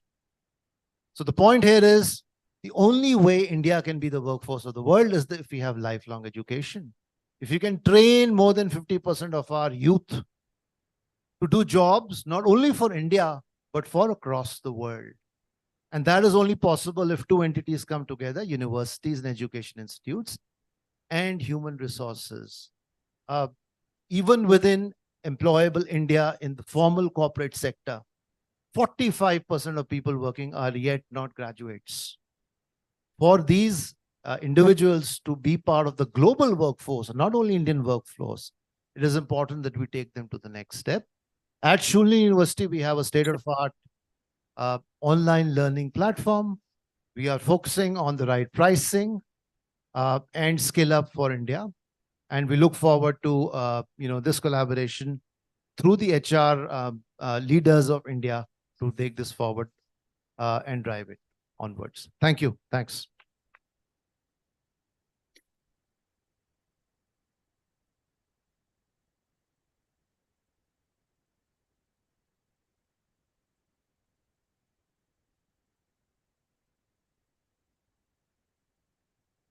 That was really short and sweet, but extremely informative, I would say. So thank you once again. And now we move on to our panel discussion. Virendraji, if you could have the seats put up here, please.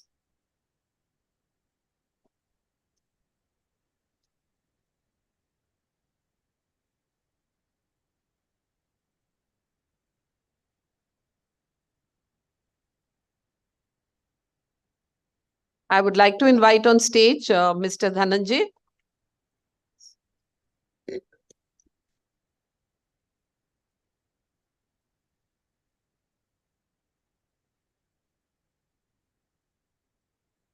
Ashish, would you like to say a word of thanks to the online guests? Yes, please. Then we will start.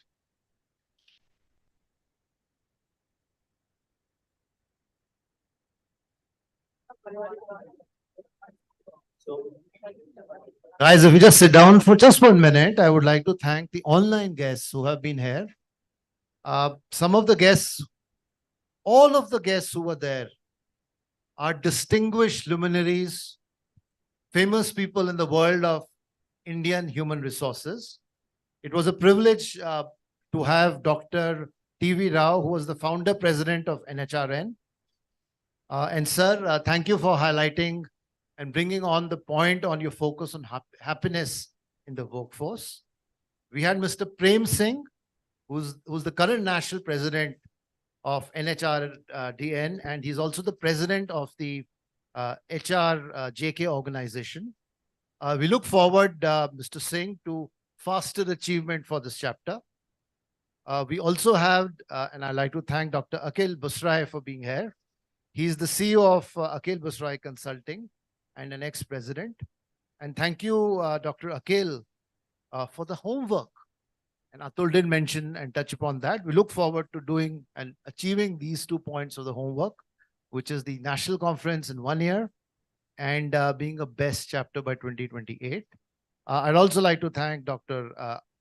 Mr. Anand Kaur, Mr. Aman, Mr. Prasad, and Mr. Sawant for being here and blessing our chapter. So thank you, sirs. Thanks a lot.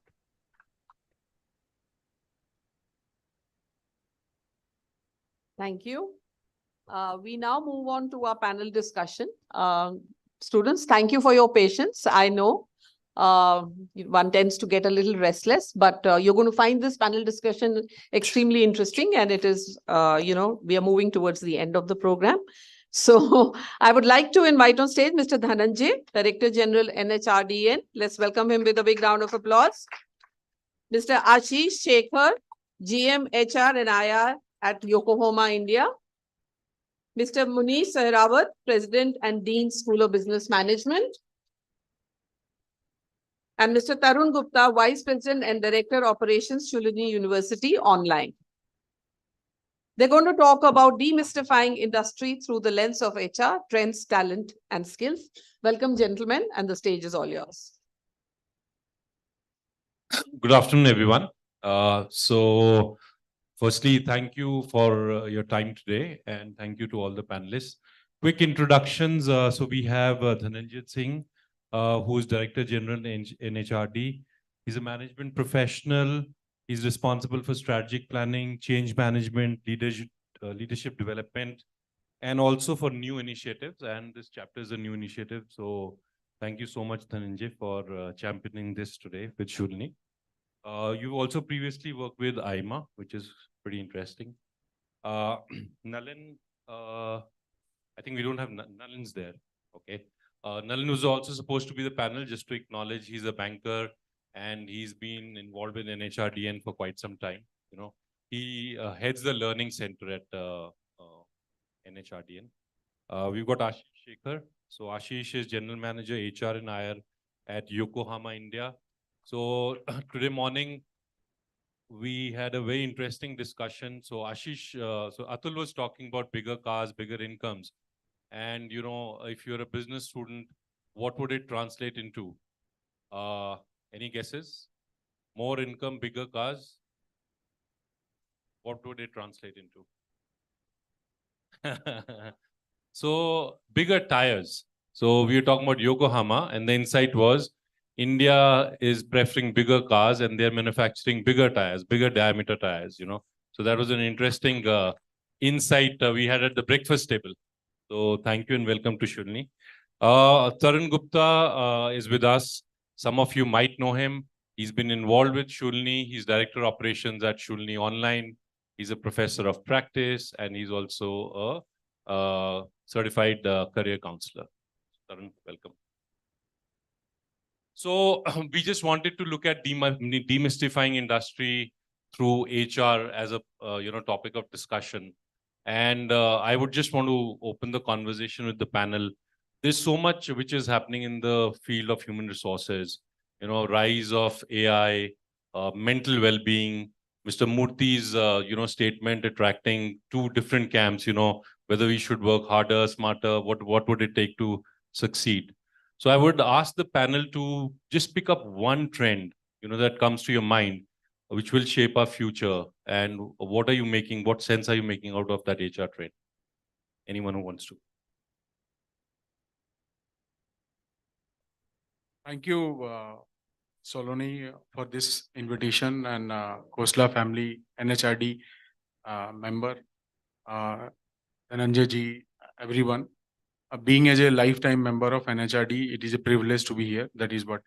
Coming to the topic which is given to for panel discussions, I'll give my perspective in terms of what we are doing innovative in terms of to engage our workforce and motivate them and create their wellness. So post-COVID, the situation, how world has seen and the technological disruption has happened, which is really a challenge. And the topic itself, demystifying, is considered to be a situation where something challenge in front of us and how we can, as HR, we can simplify. So at Yokohama, the engagement of workforce through various learning platforms we have utilized. Although the physical space was not there, that is what the training system at the work at the soft floor, it is considered to be one of the best in the industry, I can say. Being as a Japanese, because orientation of the people who joins from the institution or educational qualification, they are not having a safety aspects and the quality aspects. So that is being taught to, that is, and for well-being, of course, the wellness program, many interactive sessions with the industry fellow, that is what we have. So as of now, this is what our discussion will. So over to Dhananjay ji. Thank you, sir. A very good question, first of all. And am I audible to my younger brothers and sisters there? Last row? Good. So I must tell you before I answer this question, we all are present here only for all of you. We have no other business to be here. The only reason we are here because we want to contribute to our youngsters, our brothers and sisters who are much better than all of us when we were in your age. Technologically, you are much sharper, much smarter. Your ability to connect with people across the globe is much more than what we were, and I must compliment you for that. Now, coming to the question which sir asked, three things, sir, which will surely change from the lens of HR. HR will buy a lot from psychology, the field of psychology. A lot of things will come to HR from neurosciences. And when we talk about personalization of learning, experiences, employee relations, it will not be just because of the rules which we frame, the gig economy which will come, people will have larger contributions to the society, not just the job which they are in. So human resources as a fraternity, as a process, as a part of the system of the society will borrow a lot. And you will be delighted to know that our journal, which is a global journal of National HRD Network, our journal on this topic was read mostly where? In US and Europe. So that's one thing, sir, which will really change the face of human resources. And the third leg will be data analytics. Machines can capture data, but how you are going to use it for the benefit of your individual goals and the goals of your organization which you represent and the society which you serve, that will depend on your ability not just to crunch that data, but to come out with meaningful outcomes for your profession and your journey. Thank you, sir. Thank you. Good afternoon. So I think with the advent of COVID, the VUCA's world crept up, volatile, uncertain, complex, and ambiguous. So I think HR had the opportunity to reinvent itself. So there are a lot many things happened. We never earlier heard of happiness officer. Happiness was leading to success and all that. So hybrid mode of learning came up. So I think prior to COVID times, so we didn't hear about application tracking system and I think HRIS and all these things, they were not much in practice. So with the advent of time and with the tools like Python and use of HR analytics, so it helped HRM to deploy more times in strategy and let the menial jobs be performed by such analytical tools. Thank you. Thanks, sir. So, Ashish, you look after HR, and there are a lot of students here. So when you recruit, what are few skills and talent that you look out for? I know, Yokohama has a manufacturing plant, so there is technical talent, but if you could speak about both technical and non-technical talent, what are few traits, skills that you're looking out when you're recruiting youngsters into your company, or even from an industry perspective, if you want to add, what are HR professionals watching out for? What should the younger fraternity really skill themselves up on to, get an entry for a great career? So at Yokohama, we mainly look for, of course, we are a technical industry, so technical qualification is very much important. And during behavioral aspects, the attitude is considered to be the very important factor. We check that individual is whether he himself or herself or not. That is what more important. How clear in the thoughts is in terms of his career progression, what he or she looks after, maybe looking for. So that is one. Also at Yokohama, we look after the family background. That is very important. We are a soft floor industry, you can say the manufacturing industry. So the family background here, it doesn't mean that how big or rich you are, but how happy you are in terms of your goal and career. That is other aspects that whether you are looking for keep of learning aptitude is there or not for individual. That is very much important. And of course, team spirits, whether the individual, he or she had an experience in the institutions or collaboration with a very, so that is what we look for during a time of recruitment. Aside, on the topic, I just want to mention, although we know the hybrid culture or hybrid work is going to be a future, but per se, from the hardcore manufacturing setup, I can say at AI will take a place in the soft floor also. The jobs will be changed. The number of positions will come, but certainly the skills is going to be very evolving. So people must, or our nation must focus on giving a reskilling or skilling to the individuals. There are departments, not the manufacturing, but there are departments, support function department, like finance is going to be totally changed. That is my, the many reports we have seen. Finance is going to be, they can operate from any of the location. They are not physically required. Even IT, supply chain kind of the growth which India is possessing of or world is possessing of, that is what. And in hybrid, why this has, it is not only the COVID, a technological disruption which has giving us, but there are cost of pressure, inflation in the world is also taking place.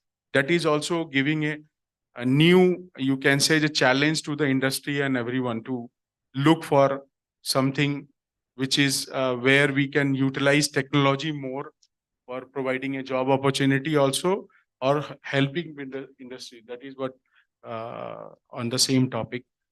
Over to Dhananjay sir. I think this was specific for you. If you want to add something, definitely. Okay, so thank you, Ashish ji. I would like to say that एक उदाहरण देता हूँ आपको, एक example देता हूँ. हिंदी समझते हैं सब लोग?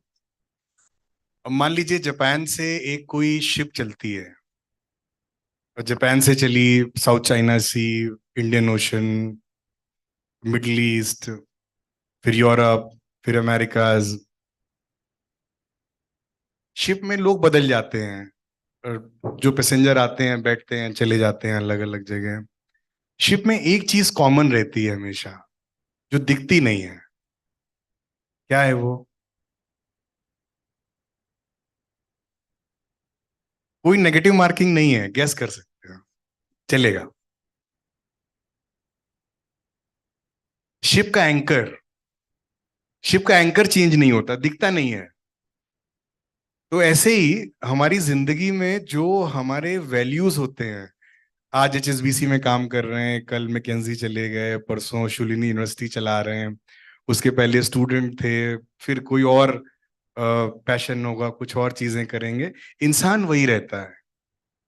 तो जो आपके जीवन के मूल्य हैं उनको पहचानने में आप बहुत प्रयास करिए.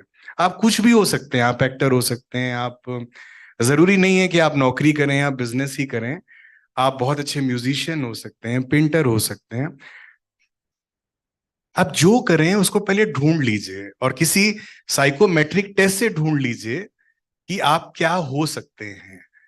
और जो HR का प्रोफेशन है, कोविड आने के पहले जब HR प्रोफेशनल्स, आशीष जी जैसे सीनियर लोग जब कहते थे कि वर्क फ्रॉम होम कर दो, तो बिजनेस और लाइन मैनेजर्स कहते थे कि छुट्टी पे भेज रहे हो क्या. और कोविड ने ये प्रूव कर दिया कि in the worst of the times, if someone has ensured that organizations and countries are running, that is only because of HR professionals. That is because of the human resources. और जो चीज HR job देने के लिए ढूंढता है, वो क्या ढूंढता है? वो गुप्ता सर ने अभी वूका की बात करी, अब तो बानी आ गया ना. Now you all are learning about बानी world.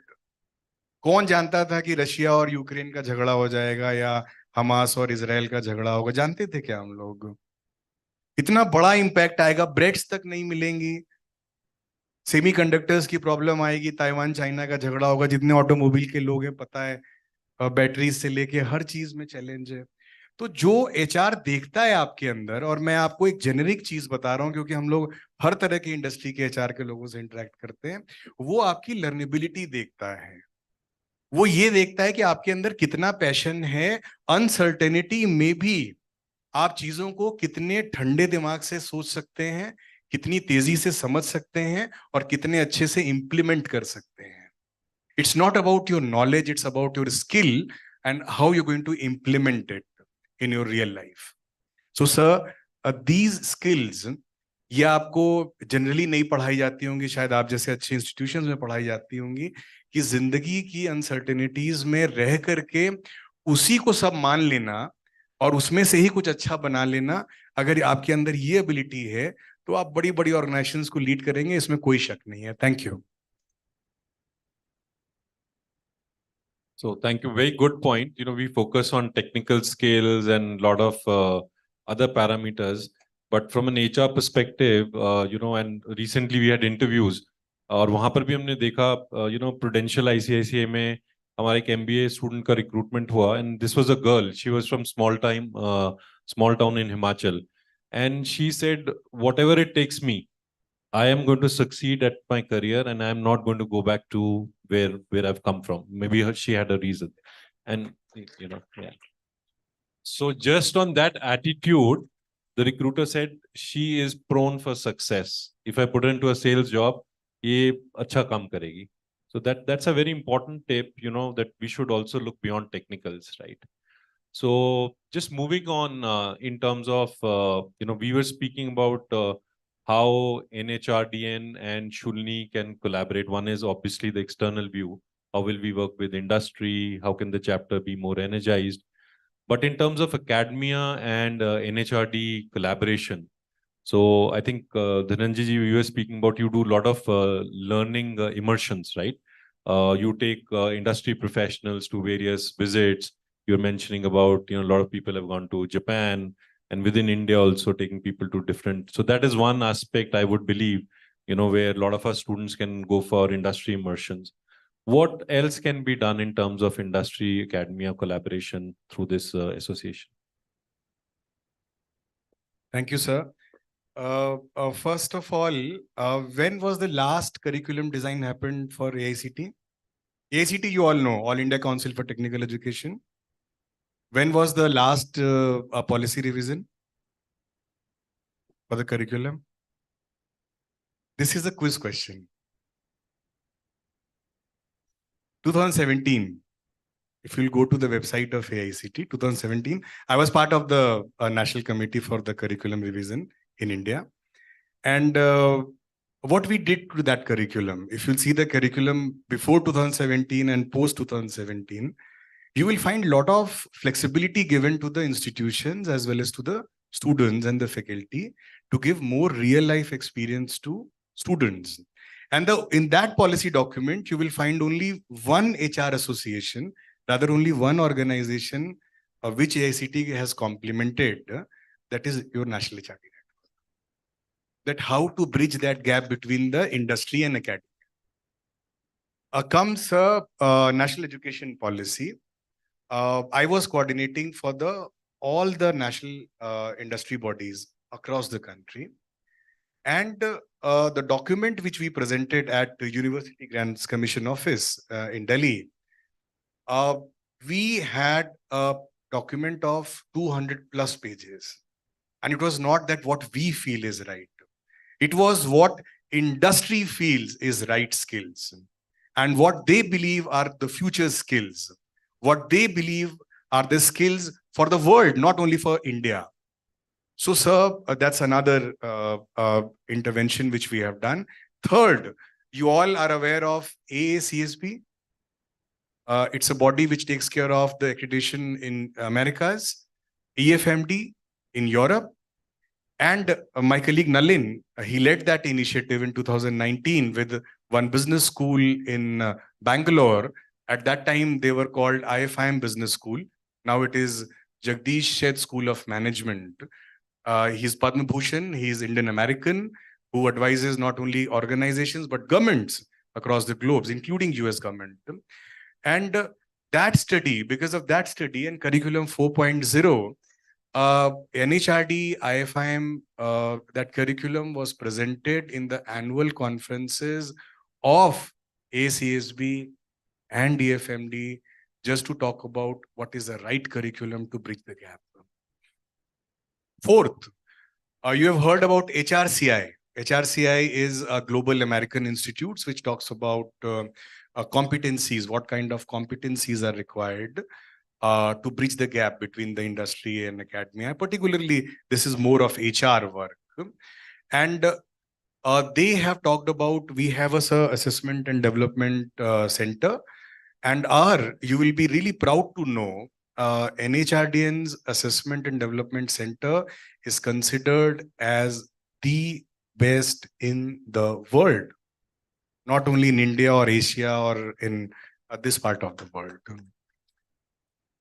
However, most humbly, we created it only for India. And when we sent it to University of Michigan, Raw School of Business to critique, they came back and said that this is the best curriculum which we have seen, the assessment center which we have seen, and we would like to change our HRCS. HRCS is the largest study in the area of human resources done by University of Michigan in US, by Raw School of Business, Dr. Dave Ulrich and Wayne Brockbank. Whole questionnaire was changed to NHRDN HRscape. And sir, there is another Indian American, Professor Ramcharan. He has given 82 lakhs of his personal wealth to National HRD Network. And we run NHRDN Ramcharan HR Young Icon Awards. And what is the objective of that award? To bridge the gap between industry and academia. Every year, $5,000 we give as scholarship to the best students who are from the best of the best academic institutions. And there is another leg, which is for the young managers in corporations, best of the best multinational companies, Indian organizations, PSUs, they compete. These are few steps, sir, which we are using in practice to bridge the gap between industry and academia. Over to you, please. Thank you so much. I think there's lots to be done, and we look forward to, we're just reviewing our curriculum. I'll take your offer on each of these points that you made. Thank you so much. Right. Also, I think you'd made a point on attitude, right? So there are a lot of MBA students, a lot of our computer science kids here. So I can vouch the attitude of a Shoolini student is absolutely fantastic. A lot of our recruiters actually mention they prefer Shoolinians for longevity in terms of career. So I'd also welcome you to recruit from Shoolini, right? Okay. So yeah. When this session was on, the corporate group HR director of Ashok Ramachandran of Aditya Birla Group, he sent me a message. He calls me DJ. So he said, DJ, you are in a beautiful place, Shoolini University. And they are no less passionate than what you all are. So you must work on their passion and do something which is really out of the box.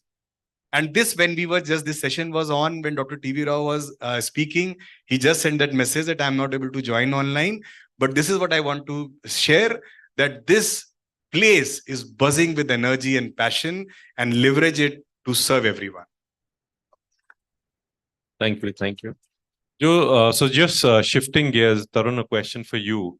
You, work with a lot of youngsters, even professionals who are looking to upskill through the online initiative. So how popular is HR as a career choice, and why? Thank you, Manish. So first of all, being a career counselor, let me give a brief. When you talk about HR professionals, so Holland theory says it has to be social. RIASEC, Ryasak is the model, and S is for social, and social is for helpers. So basically, this is one thing. And second, we also talked about psychometric assessments. So many times when we conduct psychometric assessments, so we see empathy, emotional quotient, emotional regulation factors. So these are all key factors. These are all key factors which we find very relevant in terms of HR professionals. And one more thing, I think, as you pointed out, so whenever I interact with students, and so there is a lot of demand for HR per se in terms of main course. Most of the students, they want to do. Earlier, the thought was that they were doing it for WLB factor, work-life balance factor. Now things have changed. Now students want to do it also because they want to give it back to society. So HR also correlates with giving it back to society, not only WLB. So people are more passionate, and there is a lot of demand. Thanks, Tarun. So I think we're pretty optimistic. We're speaking about a lot of good things in terms of the human potential. But one of the things actually in the corporate world that we find, and we speak a lot about this in our classroom, is does HR have the right weight on the decision-making table, compared to other functions? So a typical thing would be, can CHROs become CEOs in today's world? So just what's your take on that?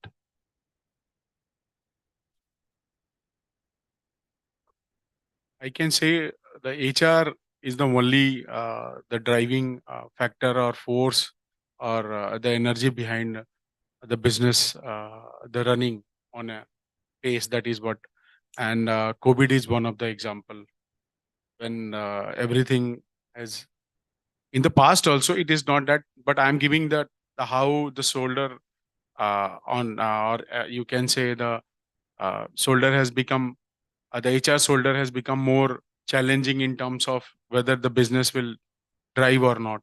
So HR has proved during the time, and many CEOs, like one of our Santrup Misra, Sir Adit Birla, he was HR director, group HR director. Now he became CEO for Adit Birla Group. That is one of the example, and we admire for them. That is what, and HR always participate in decision making. It is the gone are the days where whether when HR to be considered as just attendance monitoring, recruitment of the employees, and just payment of the salary. But it is more nowadays more on the development aspects, whether helping employees, helping organizations, helping society by creating a smile on their faces. So इसको सीधी भाषा में हम ये कहेंगे कि जब आप मुसीबत में रहते हैं तो टेम्पल याद आता है या आपके मेंटर से याद आते हैं. So HR is considered in our nation कहीं भी होता है. So HR is going to, and they work like a priest. They work like a guide, mentor, or anywhere to help business to run on that is what. And I can see here in Shoolini that whoever from any branch, either from HR, business management, or from law or any engineering, so everybody is HR. Everybody is HR. First of all, it is not the everybody is because they manage the people. But the department considered to be facilitated department who helps to collaborate them, bring them on the table where the decisions can happen. That is what, and HR can certainly be, and many HR professionals in the private sector and government sector, they have proved their caliber and they have become CEO in the organizations. And now over to the next. Thank you, sir. Thank you. HR is CEO's agenda. HR is CEO's agenda, and rightly sir said, and everybody, including our founder, President Dr. T.V. Rao, talked about it. We are there only to serve them, no? Any individual who is there, and there are so many examples. Why only in private sector, in PSUs? Subir Raha, who was Director HR for Indian Oil Corporation, became the Chairman Managing Director of ONGC. Dr. Alka Mittal, she became Chairman Managing Director of ONGC. You have such young, bright women who are chairmen of such very important institutions. Engineers India Limited, Vartika Shukla, the organization which provides consultancy on behalf of Government of India.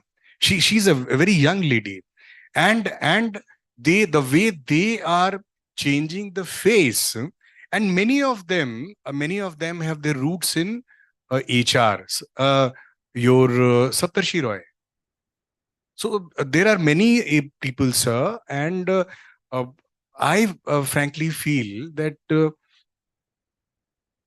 even technical people, they may not have academic or professional qualifications in HR, but they will surely have passion for people, their ability to challenge the status quo and then create new structures, to create new systems.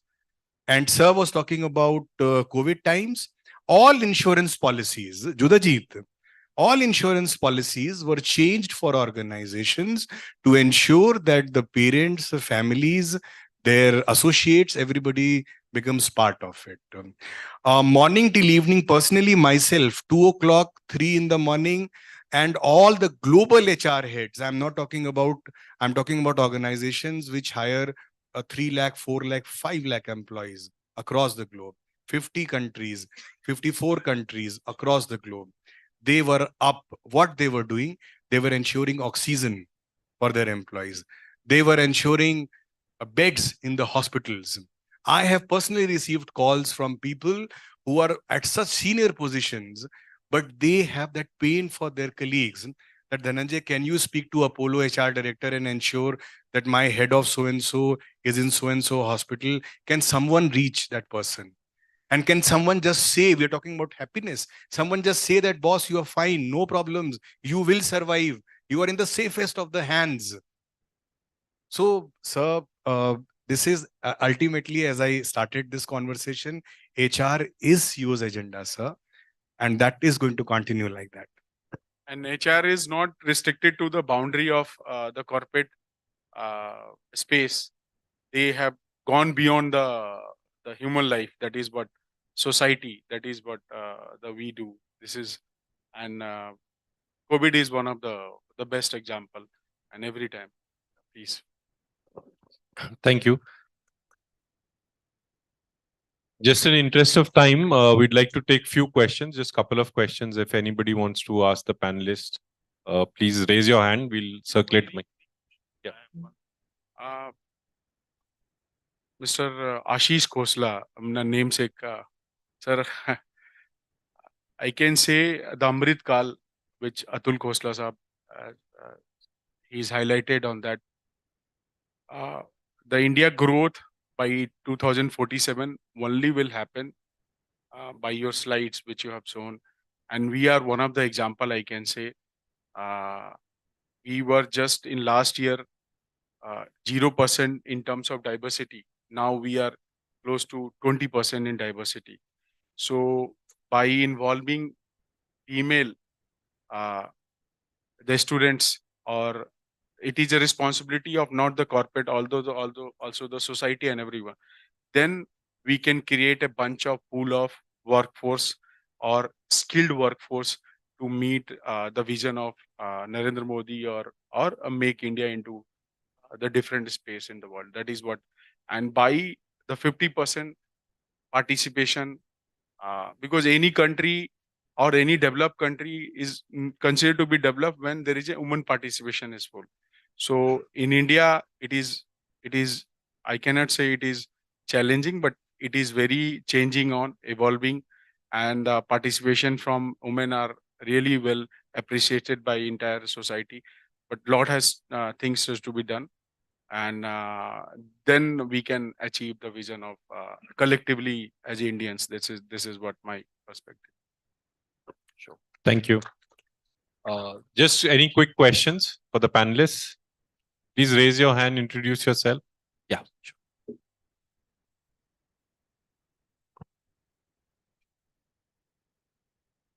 Congratulations, Vijay. It was a very good panel discussion and very, very useful for our students. Not question, but a little bit curiosity. Dr. Shekhar, at some time, at one point, you have mentioned that you select the candidate on the basis of the family background. What do you want to see in the family background? Number one. And second, just like the Japanese, they follow Kaizen culture. Do your organization also follow the same culture, Kaizen culture? This is all.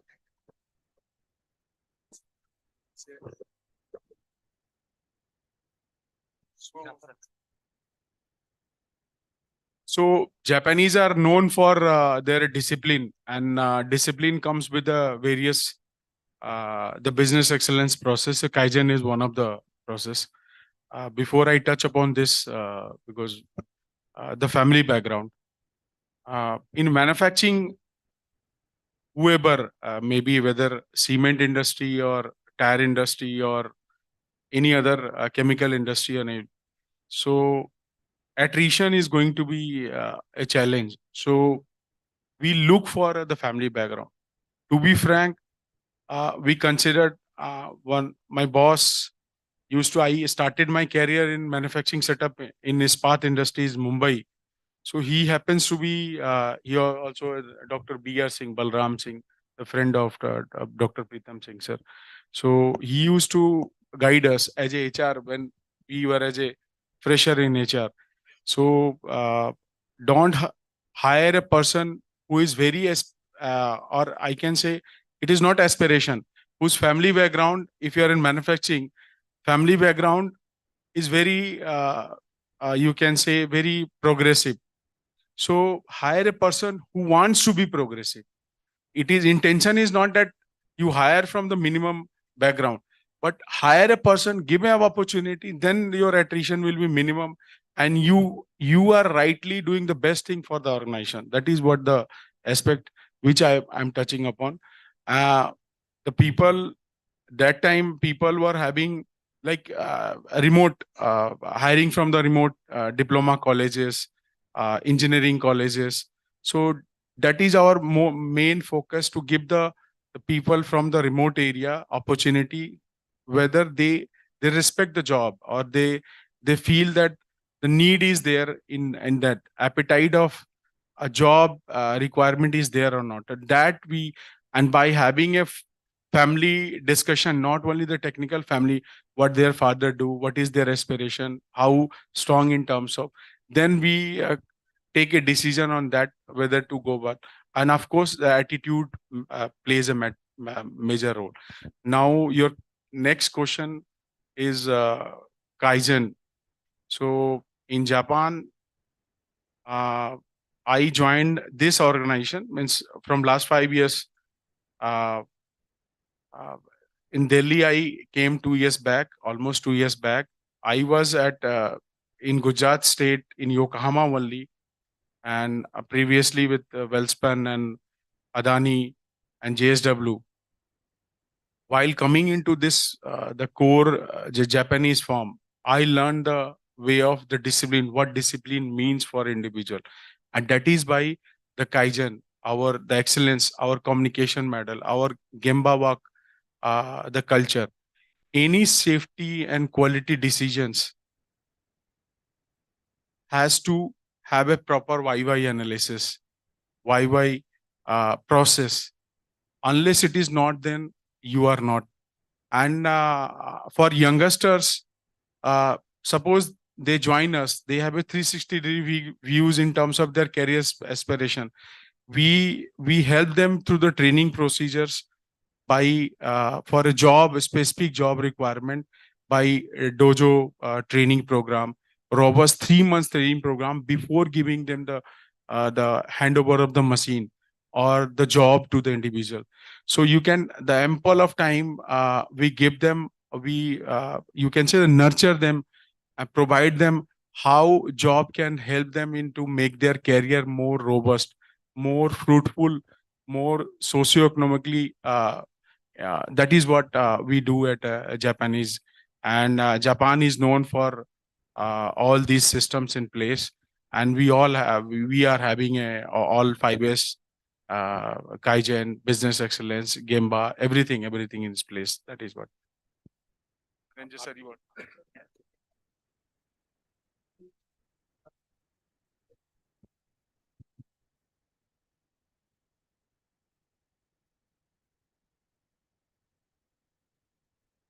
No, certainly he or she will be selected, and we have a foolproof system to put trainings through the proper training system. Let me name that the process generally, which is not you will not find in a Google or any of the search engine. It is known as a ILUO. So let me give you 4 sides of the squares. So one side is that you are coming in a 0 level. For industry, you may be having a knowledge or technical knowledge, aptitude, everything is there.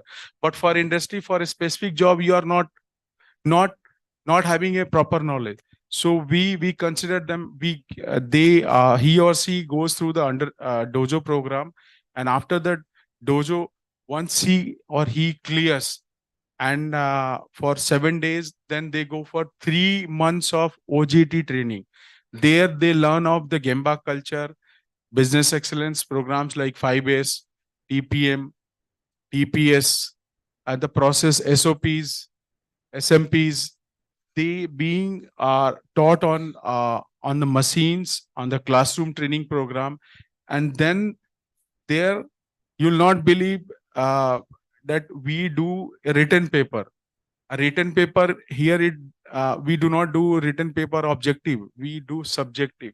The person has to write about that, what they have learned, what they have. Once they clear, it is not that it's just a eye blink exercise. It is a rigorous exercise because we know, we believe our thought process. What is the main thought process? To ensure that safety and quality has to be in a place for a entire. And our product is, although in society is not considered a very important product, but it is a life, I can say. It is a life for individual. So our management is having a thought process. Our culture is there for individual to hire the fresh talent with the right attitude and give them a safety quality culture before putting on a job, and a business excellence culture, and then make a good product. So this is what we do. This is anything, any specific you. Thank you so much. So we are inching towards lunch. Just one last question, if any. Yeah, okay. Thank you, Munish. My name is Avni Khosla. I'm from the founders family, and I also look at admissions and placements at Shoolini. So we have a lot of our MBA students sitting here today, and a lot of computer science students, a lot of other students from other departments. And as we speak, our placement season is going on. So in fact, we are starting our second cohort on the 27th of November. And Dhananjay sir made a very interesting point on how interviews will now also look at psychology. They will, HR professionals will look at neuropsychology, at psychology of students. And just when there was a little break, between the last person who spoke and the panel was being set up, we saw about 50, 60 students getting up restlessly, wanting to move out. Now, my question to you is, this is a kind of psychology, right? Where you're probably not owning your career, you're very restless, you think what's going on is not going to add value. Would an astute HR professional be able to understand this kind of a psychology in a 30-minute interview with a candidate? That's my question. That's my question to you, Dhananjay sir. I think it's important for our students to understand. Yeah, maybe we have not given them bio break. We have not catered to what is their need. So if we would have done a survey that, okay, this panel has no diversity, I'm sorry, but we should have people, our national conference this year in Hyderabad, of 1,600 people across the country, was anchored by a LGBT community. She was the compare for that program for all 2 days. She's a very senior leader in Deloitte. We believe that it is our responsibility. Still, I feel I wanted to apologize to all of you that we have not given you bio breaks. I don't know whether you had your breakfast or not. So it is, ma'am, our responsibility. We should check with them that, okay, on this date, this time, this session is going to be. These are the people. Google about them. Check what questions you have for them. I'm sure they will do something about it. So when they wanted to go out of the class, I was owning up that responsibility to myself that, oh my God, I have seen the schedule, but we have not catered for any breaks for them. And maybe like we do for our training programs, workshops. So we send them, how many times we send them questionnaires that, okay, so-and-so will come. What you would like to know from them? What is your question? And then we may say that, okay, let's 10 people have their words may be different, but similar kind of questions. And then let's ask. That's my thought process. Responsibility, I can say for sure, ma'am, that is another side of it. So if I feel responsible that I have been posted on a war front, doesn't matter if whatever biological pressures I am getting, but I have to take care of my post. So if I am representing Shoolini, I should not stand up and walk out. That is the another side of responsibility. Both are true, ma'am. So some steps we have to take from our side, and some steps I can also get up and go out, but I am responsible here representing NHRDN. I will not, because I know that till the time sir, who is the moderator, will say that now session is over, only then I'll get up and move out. So it works on both the sides. That was a very interesting answer. We'd like to wrap up this session, and I want to thank you once again. Just to add, we spoke a lot about Amrit Kal. I think this is a people's conversation, so I believe in Amrit Kal also people, profits, and purpose will matter. So times will change, but the 3 Ps will stand out, and people would always be there. So thank you so much for your time. Thank you. Yeah. Thank you for being a good audience. Friends, let's cheer for India for tomorrow's match. Yeah? This is this will be a third time. If we win tomorrow, this will be the third time we are going to win the World Cup. So we must cheer for our motherland.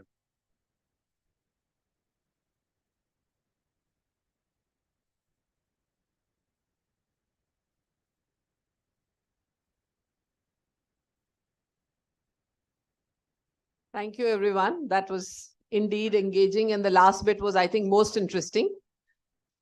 Students, I request you to just bear in silence for just another 2 minutes. We have some very distinguished guests with us, and we would, thank them for their presence here and felicitate them. So may I request Chancellor Sir, Ma'am, and Atul and Ashish to please come up on stage, and a small felicitation is what we have for all our guests here today.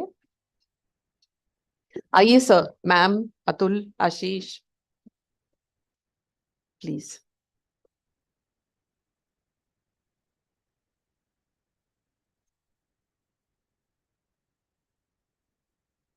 I'd first like to invite Mr. Dhananjay Singh. Thank you so much.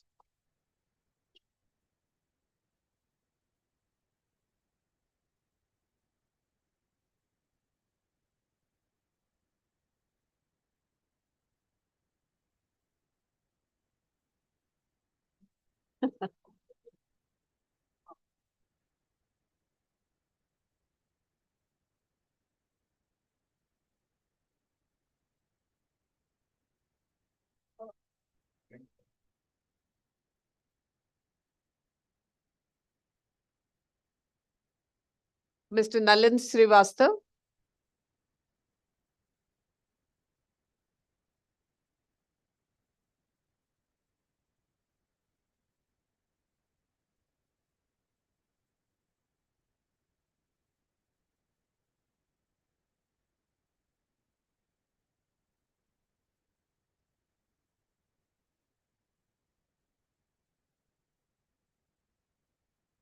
And Mr. Ashish Shekhar.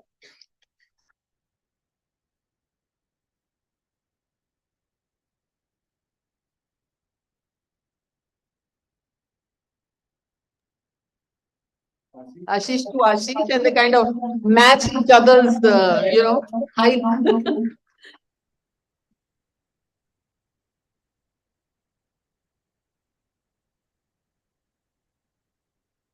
Thank you everyone.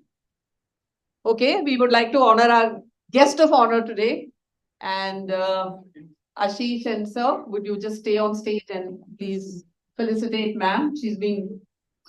She's in fact being the star of the day today. Ma'am, please, aye.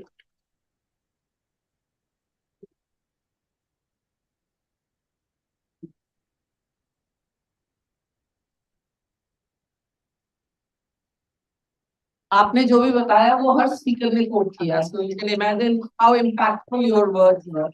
Thank you so much.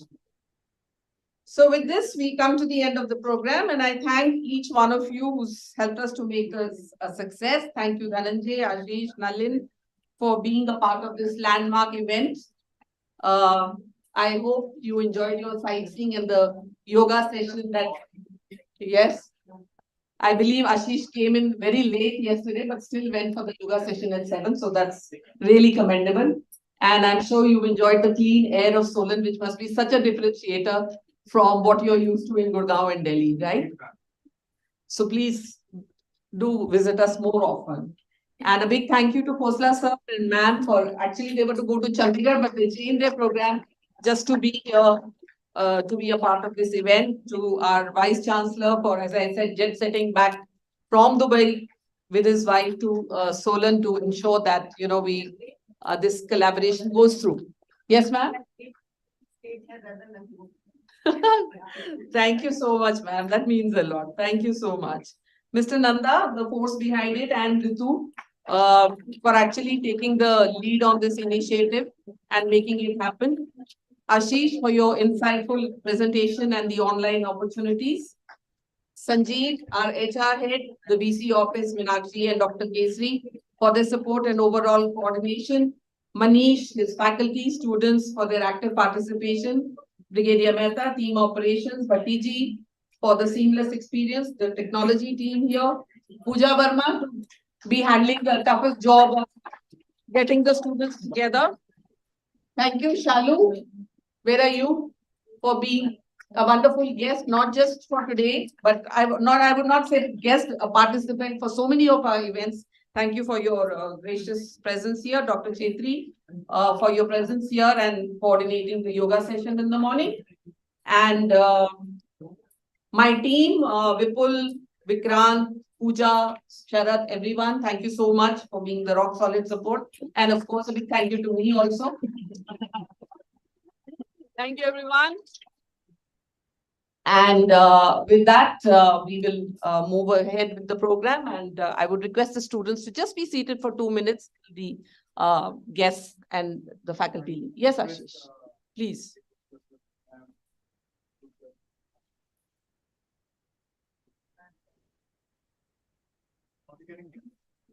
Okay. Wow.